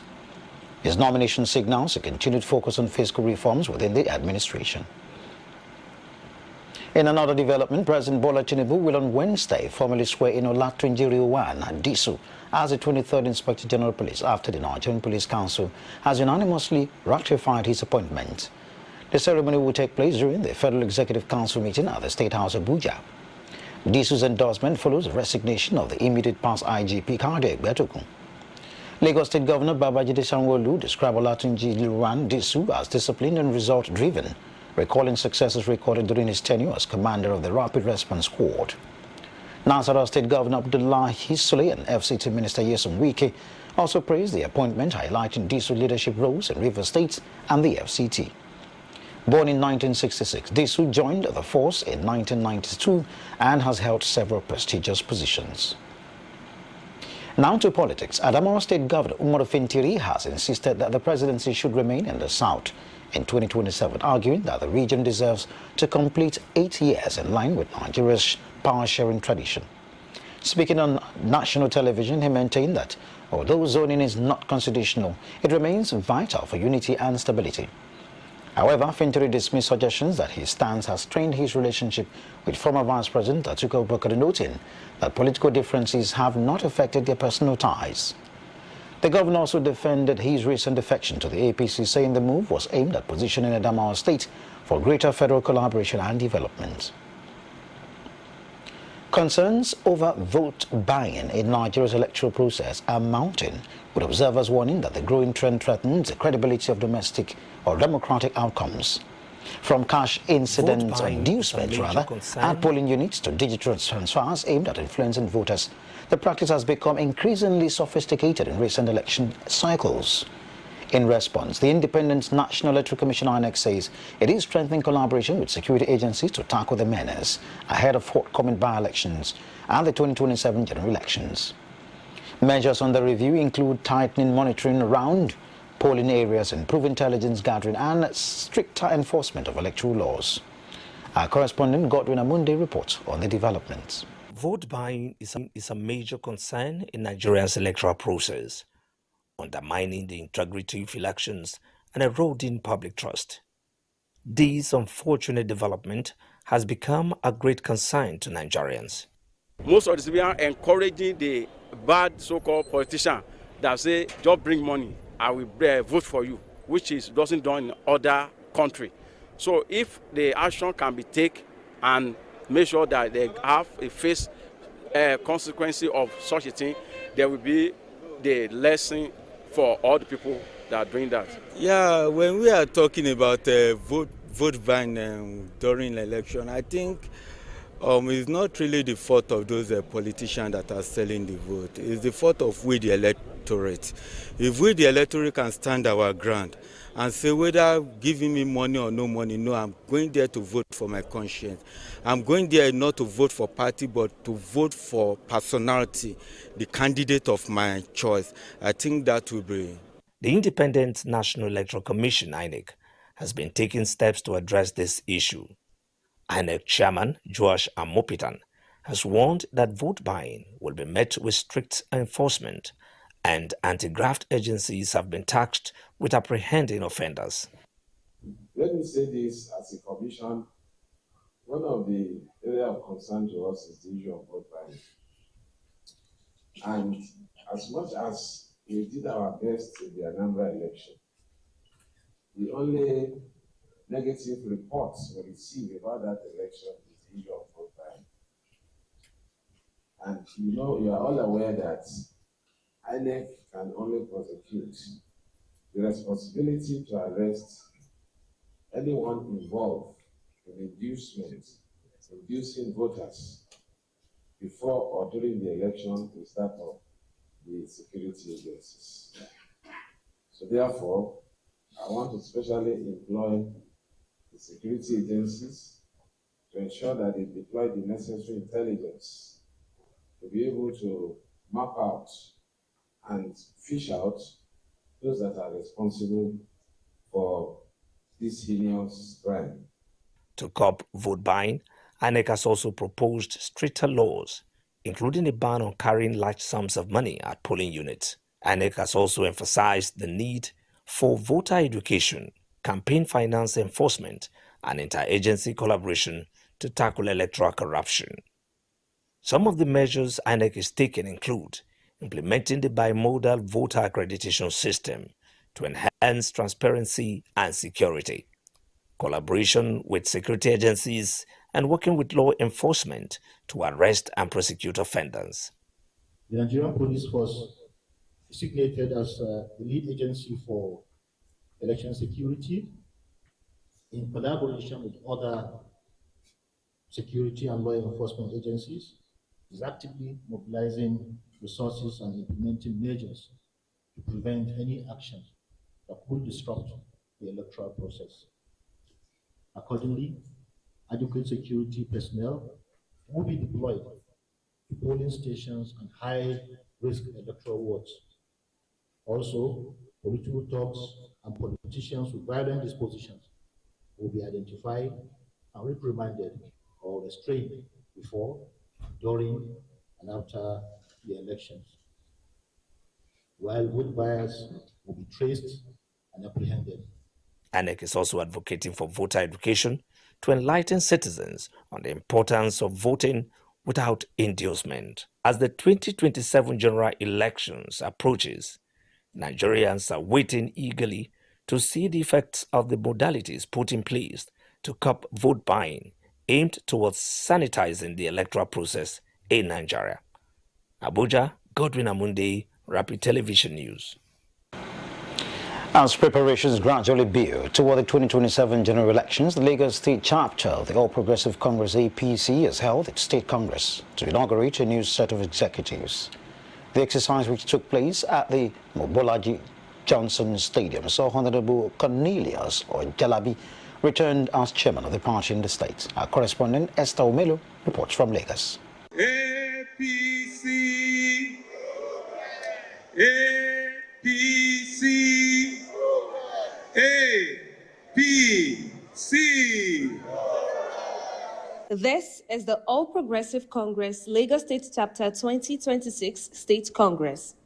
The Congress brought together party leaders, elected officials, delegates, and key stakeholders from across the state with the official inauguration of the state executives. Speaking at the Congress, the governor thanked delegates while praising party structure of the All Progressive Congress Lagos State Chapter.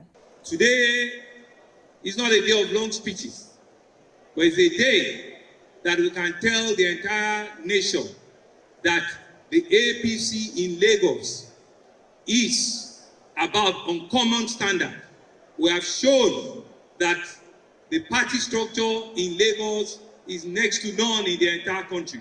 We have demonstrated that the party is supreme.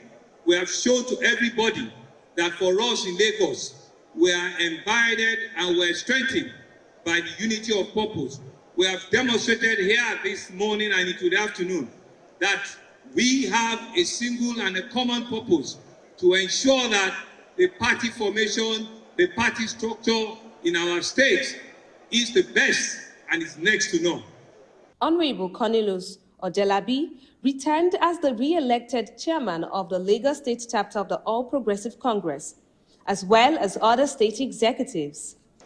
With profound gratitude and humility, I stand before you today, deeply honored by the trust and confidence you have once again placed on me to serve as the party chairman of APC Lagos State for another term. This moment is not just a celebration of my re-election. It is a testament to the unity, strength, and the enduring dedication of our party to the progress and prosperity of Lagos State and our dear nation. I want to say thank God for the party structure. You know, I've always echoed something about our party. If there's something I really love about our party, is one, the party structure, the ability for them to promote inclusion and equity within the party. And I was selected just because I was committed to the party, and that's why I found myself here. So I thank God for the recognition, and I want to challenge every young person to keep pushing for a better nation. It's not just about even our party, it's the development of our nation. And the only way we can do it is to have a seat at the table. And how can we do that? Is by getting involved in politics. Politics is about everyday life. And it's important that we play our role as active citizens of this political party. Congress doesn't have to be rancorous. I don't think it should be a war. It should be give and take. It should be we sitting on the round table and discuss what takes what and everybody fall in line.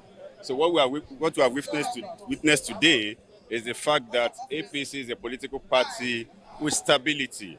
And you can see seamlessly we had world congresses, we had LGA congresses, and today is the state congress. As the 2027 election draws closer, the executive of APC Lagos State Chapter have expressed readiness to take the party to a greater height.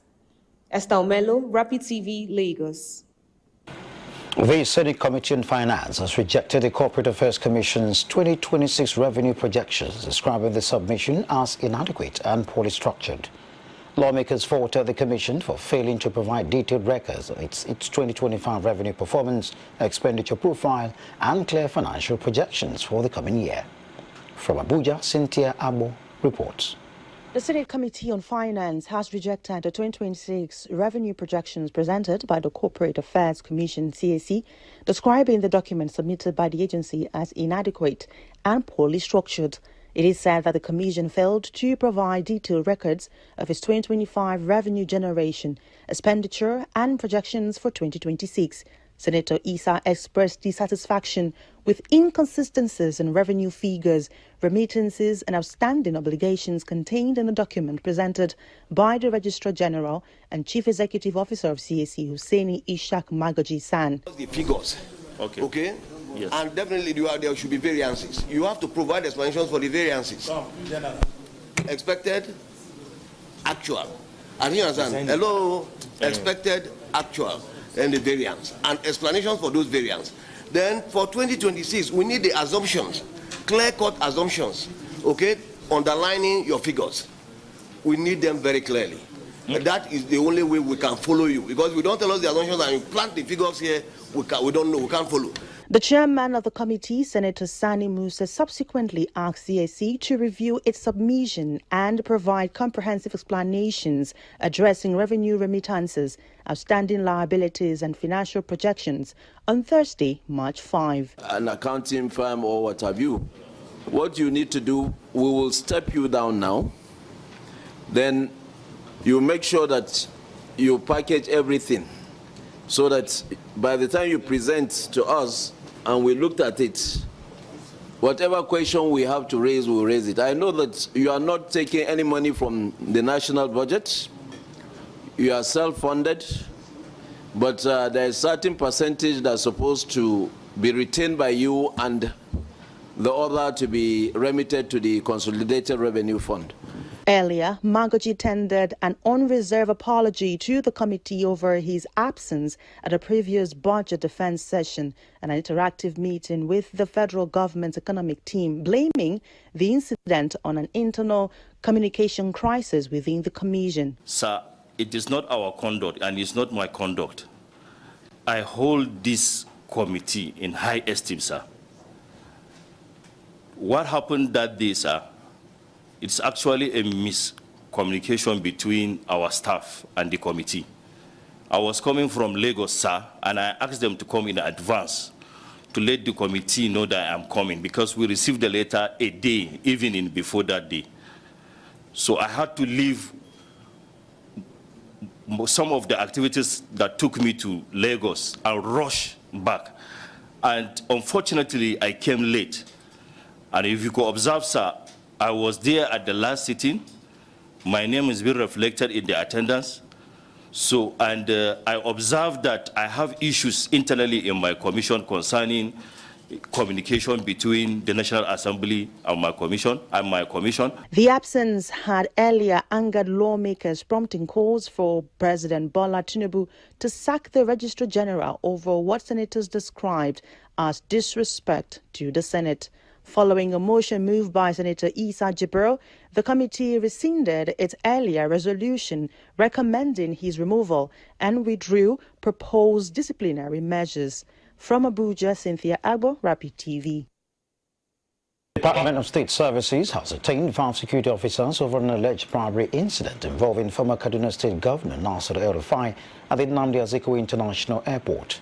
The officers drawn from the police, DSS, Immigration and Aviation Security reportedly facilitated unauthorized access to restricted areas when El-Rufai returned from abroad. Following a joint investigation, the suspects were handed over to the Independent Corrupt Practices Commission for prosecution.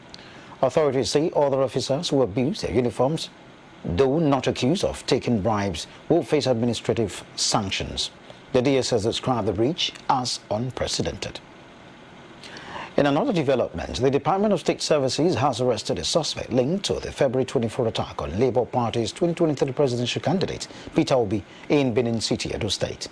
Obi, chief John Oyegun and other chieftains of the African Democratic Congress were attacked by armed men who fired gunshots shortly after the party meeting.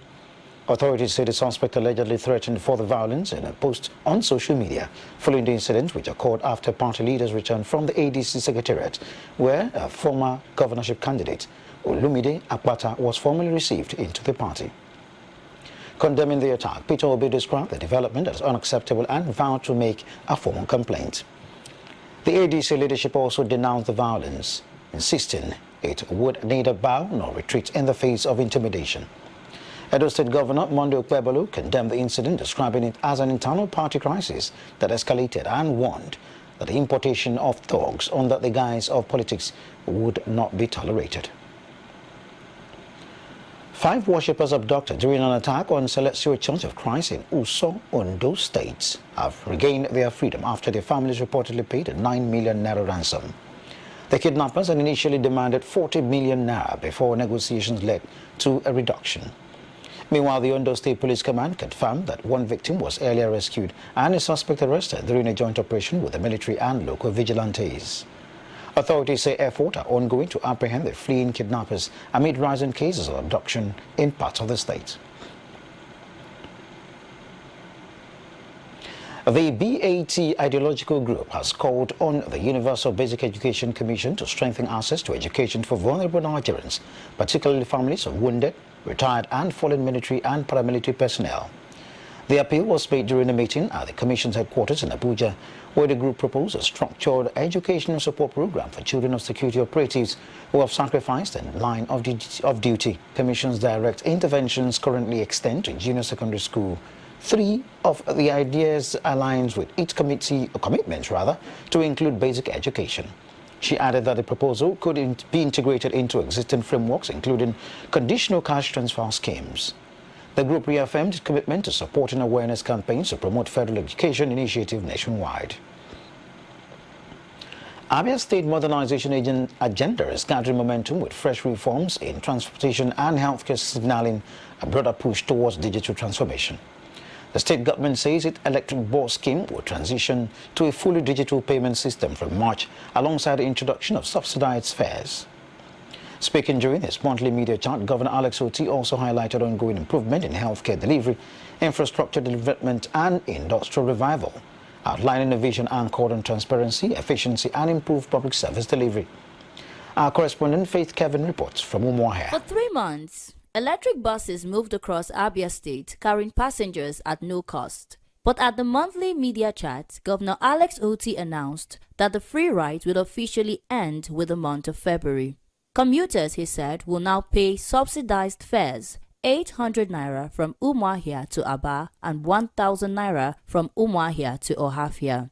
In the next few days, the electric buses would start charging subsidized fares, and from Umuahia to Abia, I think it's going to cost about 800 or 700 naira,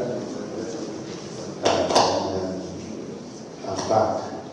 And then to Ohafia is going to be about, I guess, 1,500. 1,000 naira. Okay, 1,000 naira. The governor explained that the electric buses scheme will operate a fully digital payment platform, requiring passengers to pay with their ATM cards to promote transparency and accountability. It's going to be organized in such a way that cash will not be accepted. So you have to pay with card. We need to just begin to move up the ladder to the digital transformation. That's where the world has gone. So we can't be different. Beyond transportation, he highlighted reforms in healthcare, infrastructure and industrial revival, describing them as part of a broader modernization drive across the state.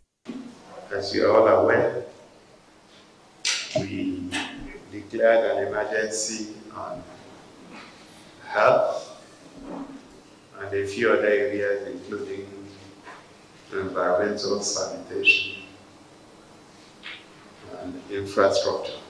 He also confirmed that compensation payments have resumed for landowners affected by the Nsulu Airport project, with thousands already paid as construction progresses. On the Nsulu Airport project, I'm sure some of you may have seen that there were negative reports from someone who I even understand had not attended any of the meetings, so I think it was just a hatchet job.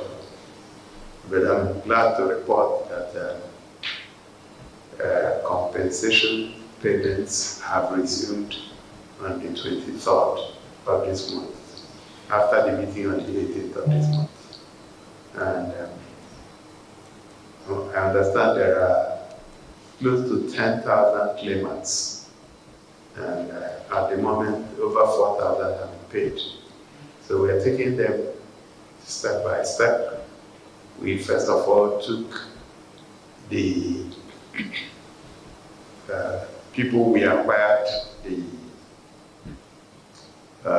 proposed runway, which is what is going on now. The construction of the runway is going on and going on very well.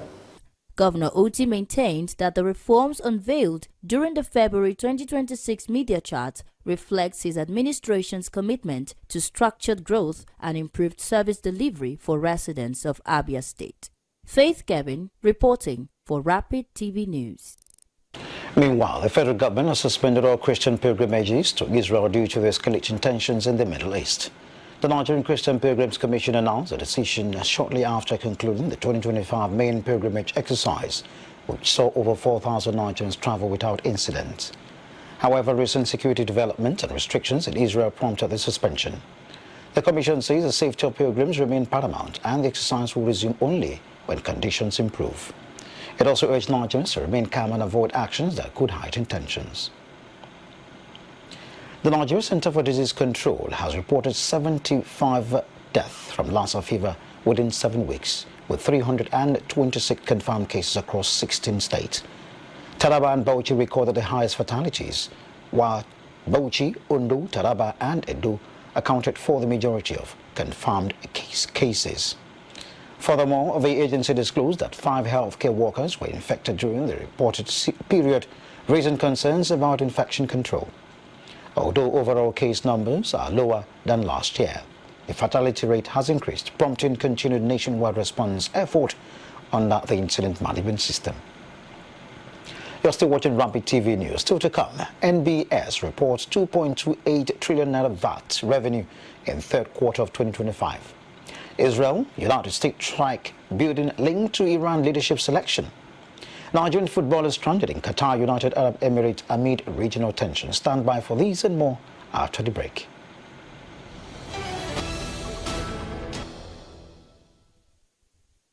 Our dear mommy, 1 year has passed since you were called home to glory. Your transition left a void that no one else can fill. But we find solace in the beautiful memories you left behind. We miss the warmth of your loving embrace. Though your voice, so loved, is hushed in deep sleep, your light shines on in our souls, and your memory remains etched in our hearts. We take comfort in knowing you are resting in the bosom of the Almighty, free from the cares of this world, watching over us. Rest in eternal peace, Norma, till we meet at the feet of Jesus. Signed, Dr. Ken Ukeago, Honorable National Commissioner, INEC, for the entire Nigeria's economy, the global markets. What does it all mean for you? From stock market insights to global financial news you need to know. From Wall Street to the Main Street and of course, the marketplace. Get the answers you need every week on Business Lens as I bring into focus the stories, strategies, and shifts shaping our economy. No angle is missed as I talk about the business, the people, patterns, and possibilities behind them. Welcome to the Business Lens. Rapid TV, rooted in truth, driven by impact. Meet the men and women shaping the future of Nigeria. Get to know your representatives at the National Assembly. From lawmaking to constituency projects, we'll take you behind the scenes and inside the chambers of the Nigerian National Assembly.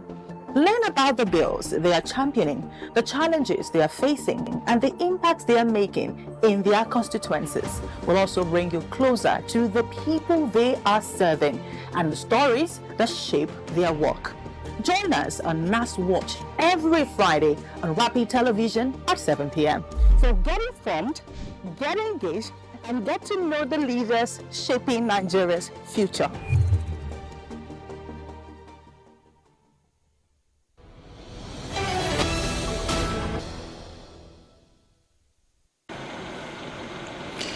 Thanks for staying with us on Rapid TV News. Moving on now to business. Nigeria's value-added tax revenue hit 2.28 trillion naira in the third quarter of 2025, the National Bureau of Statistics has reported. This represents a 10.66% increase from the 2.06 trillion naira recorded in the previous quarter, with local VAT payments leading to 1.12 trillion naira, foreign VAT contributing 680.23 billion naira, and imports adding 479.79 billion naira. The report further highlighted that administrative and support services, arts and recreation, and health and social work activities recorded the highest growth rate, while real estate and certain household activities lagged behind. Meanwhile, sectoral contributions showed manufacturing, information and communication, and mining and quarrying as the top revenue earners, while household and water supply activities contributed the least. Similarly, this increase signals steady growth in economic activity despite mixed performance across sectors, a development that will inform fiscal planning and policy decisions for the upcoming quarters. Up next, more business reports coming your way.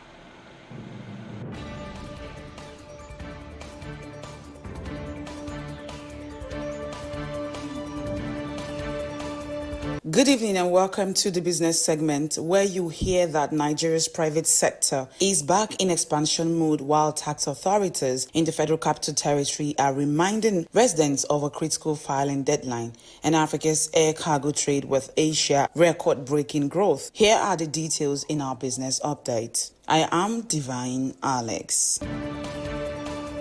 Nigeria's private sector returned to expansion in February as the Stanbic IBTC Purchasing Managers Index rose to 53.2 from 49.7 in January.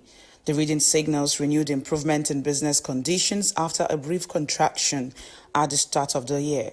The PMI, compiled by S&P Global and endorsed by the National Bureau of Statistics, shows that business conditions have largely improved since December 2024, driven by stronger customer demand and better product affordability. The rebound was supported by growth across all four major sectors, including wholesale and retail, while employment rose for the 9th consecutive month.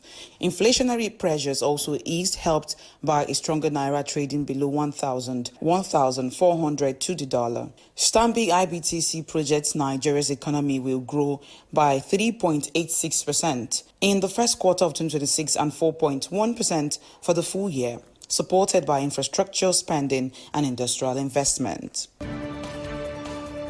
From private sector momentum to tax compliance, residents of the Federal Capital Territory are being reminded of an important filing deadline. The Federal Capital Territory Internal Revenue Service has urged all taxable residents to file their 2025 personal income tax returns before March 31st, 2026. The directive applies to employees under payee, self-employed professionals, business owners, public office holders, and informal sector workers. Authorities say individuals must declare income from all sources in line with existing tax laws and the newly implemented 2026 tax regime. The agency warned that failure to comply could result in penalties, interest charges, or best of judgment assessment. Acting Executive Chairman Michael Ango says voluntary compliance is critical for funding infrastructure, schools, healthcare, and security across the FCT. Taxpayers are encouraged to file online via the FCT IRS self-service portal or visit designated offices before the deadline. Beyond Nigeria's borders, Africa's aviation sector is recording remarkable growth in global trade flows. The Africa-Asia air cargo corridor recorded the fastest global growth in January 2026, surging 41.6% year-on-year, according to the International Air Transport Association. Overall, global air cargo demand rose 5.6%, but African carriers posted the strongest regional performance, with demand up 18.2% and capacity increasing 6.5%. Despite the rapid expansion, the Africa-Asia lane still represents just 1.3% of global cargo volumes. Other major routes showed mixed performance, with Europe to Asia and Middle East to Asia recording strong growth, while Asia to North America experienced a slight contraction. The latest data underscores strengthening trade ties between African and Asian markets and growing momentum in cross-border commerce. And that wraps up today's business update, where private sector expansion strengthens, tax authorities enforce compliance deadlines, and Africa's trade corridors gain global momentum. I am Divine Alex. Good evening. Now the Rapid TV News Hour continues. Please stay with us.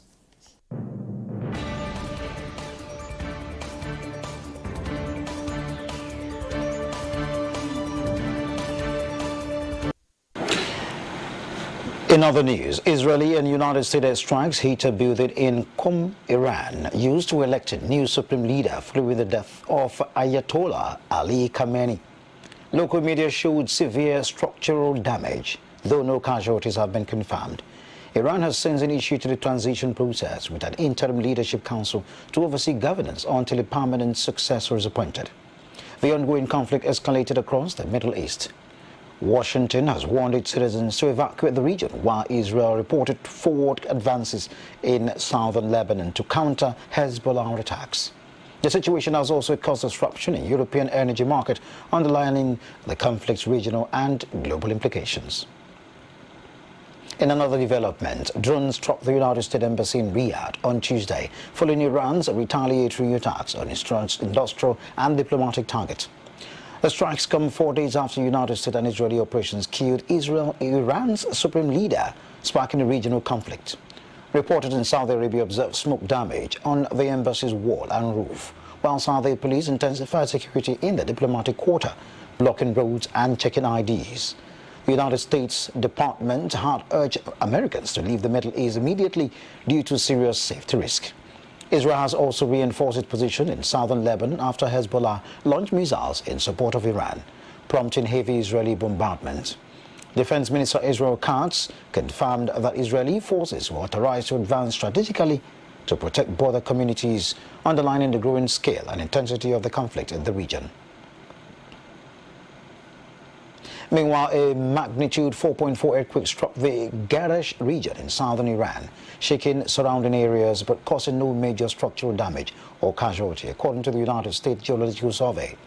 The quake occurred along the seismically active Zagros belt and coincided with ongoing Israeli and U.S. strikes targeting Iranian military sites.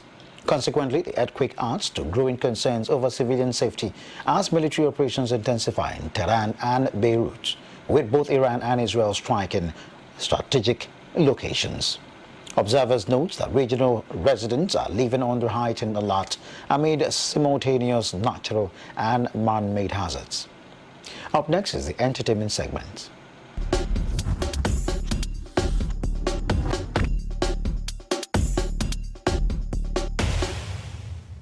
From love stories that stood the test of time to spiritual rebranding and a major update on a global music mogul, here is what's making headlines in entertainment. Veteran actress Joke Silver has shared the story of how she met her husband, Olu Jacobs, revealing that while it was love at first sight for him, she took a little longer to warm up. Speaking on TVC's Your View, Silver said they met on a movie set, and although everyone else was excited about Jacobs' arrival, she was unaware of the buzz surrounding him at the time. However, she said they quickly connected, and only later did she discover his age, noting that he looked remarkably youthful. The couple married in 1985 and have 2 children. Reflecting on their decade-long union, Silver credited Jacob's patience and understanding as key to their enduring relationship. Meanwhile, another Nollywood star is making a new personal chapter. this time one rooted in faith. Actress Tonto Dike has officially renounced her popular King moniker, saying the decision was guided by spiritual direction. In a social media announcement, she declared that she would now be addressed as either Evangelist Tonto Dike, Auntie Tonto, or Big T. The actress explained that the change reflects a season of spiritual growth and alignment with what she describes as God's purpose for her life. According to her, the move symbolizes a transition away from her past into a renewed identity grounded in faith. And now to international entertainment. There's a fresh update on the incarceration timeline of a prominent American music executive. Rapper and music executive Sean Combs is now expected to be released from prison on April 25, 2028, more than 5 weeks earlier than previously scheduled. According to the U.S. Federal Bureau of Prison website, Combs is currently serving a 50-month sentence at a low-security correctional facility in New Jersey. His release date has shifted several times since his incarceration last year. Combs was convicted on prostitution-related charges following his 2024 arrest. While reports previously suggest prison rule violation, his representative denied the claims. The update's release date marks the latest development in the high-profile case. And that wraps up today's entertainment update, from enduring love in Nollywood to personal reinvention and international headlines.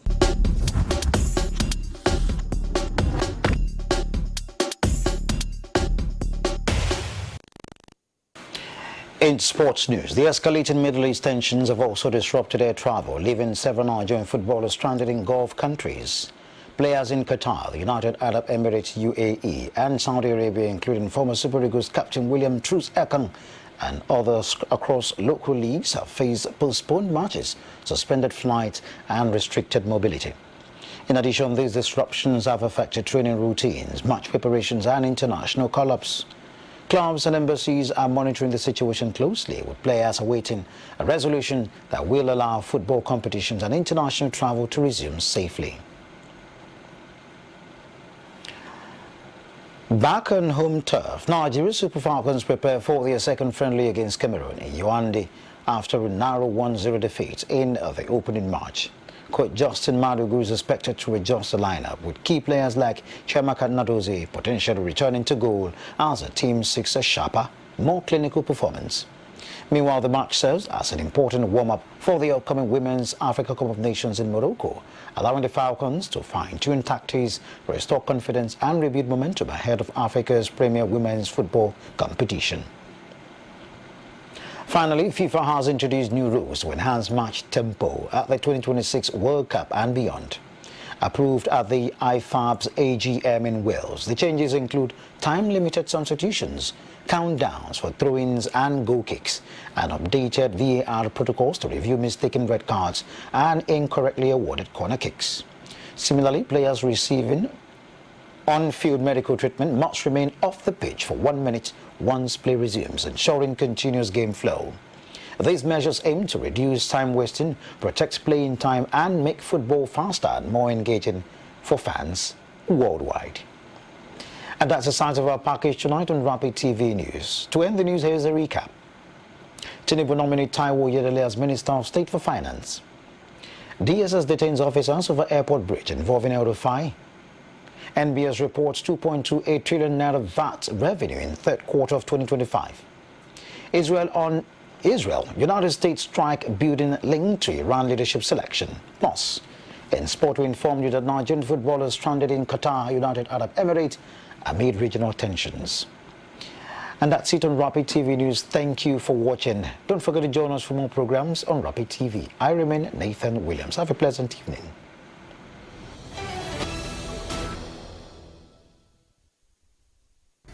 Nigeria's economy, the global markets, what does it all mean for you? From stock market insights to global financial news you need to know. From Wall Street to the Main Street and of course, the marketplace. Get the answers you need every week on Business Lens as I bring into focus the stories, strategies, and shifts shaping our economy. No angle is missed as I talk about the business, the people, patterns, and possibilities behind them. Welcome to the Business Lens.